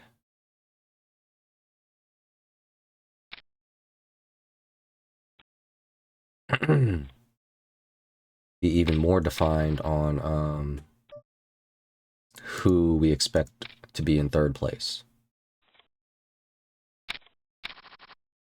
I can't believe they're just letting me roll over them like this.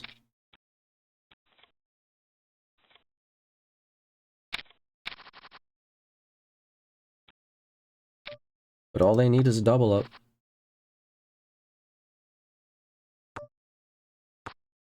I know he's waiting for me to bet. Checked me 3 times. I mean, I'm just going to check this time and not bluff. Because I want him to see that I'm not going to bluff. So that way when I do bet, he thinks, oh, he's really got it.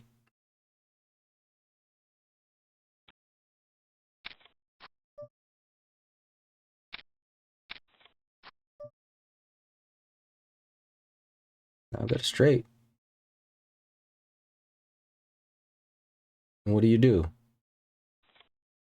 I've got them both in a vice grip. Oh my gosh. They both have less than 100K and I have almost 1 million.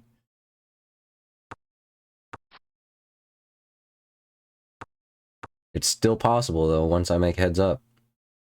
Oh, I would have won that. It's still possible that once I make heads up, I could still lose. Just never know.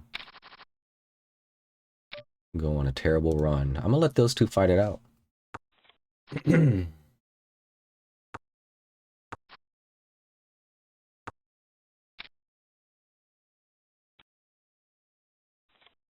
Although maybe I could go for their bounties. I have 16 knockouts.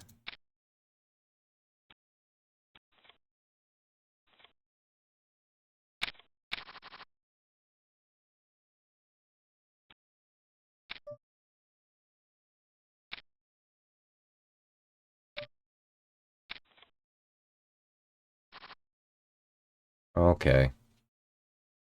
Well.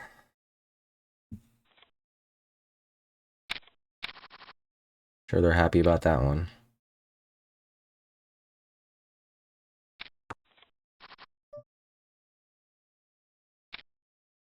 See if Irma puts a chip in. No. SB, I would love to see you go crazy. I would love to see you go crazy.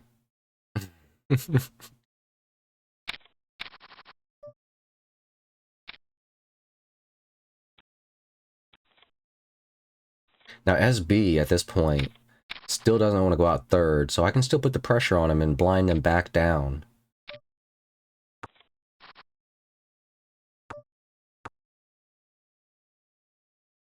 Irma goes all in. SB calls. I got nothing.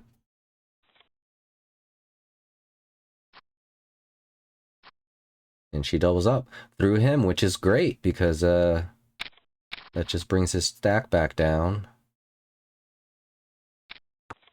I have a better shot at beating them. Yeah, I kind of doubt that they have an ace.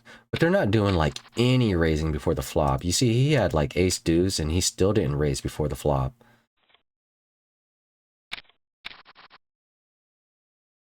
Pocket twos up against any random hand. I'll take the blind. I will take it.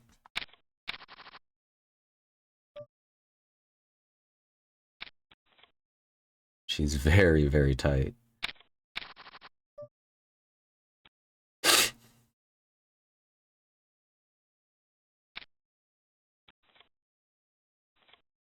That's right. You guys, you even out a little bit. King deuce is pretty much like an ace deuce. Although it might be behind. I mean, if they have an ace there, I'm pretty dead. How about now?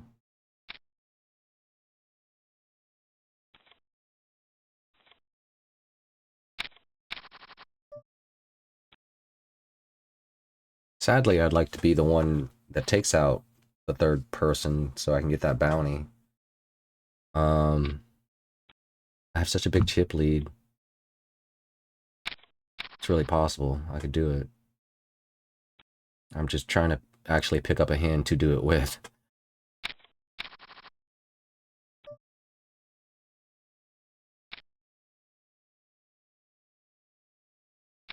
They jam, I call, I got an ace. They got ace also. Chop it up! Chop it up! Oh no! Just one more card. 7 or higher, and we don't chop. Oh, that's a pretty good flop for me. And I'm leading. And yes, I get the bounty, and we're heads up.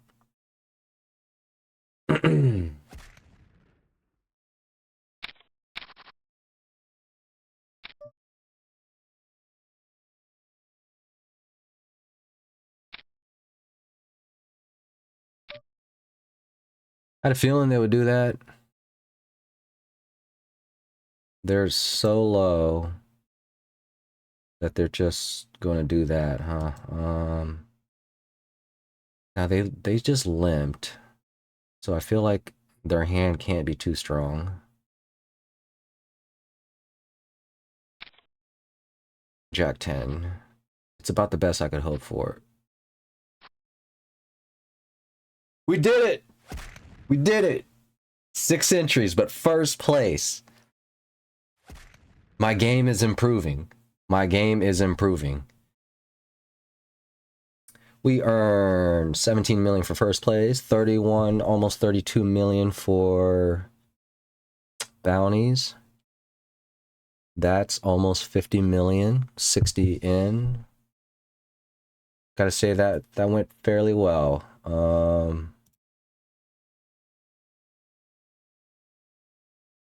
Pretty happy.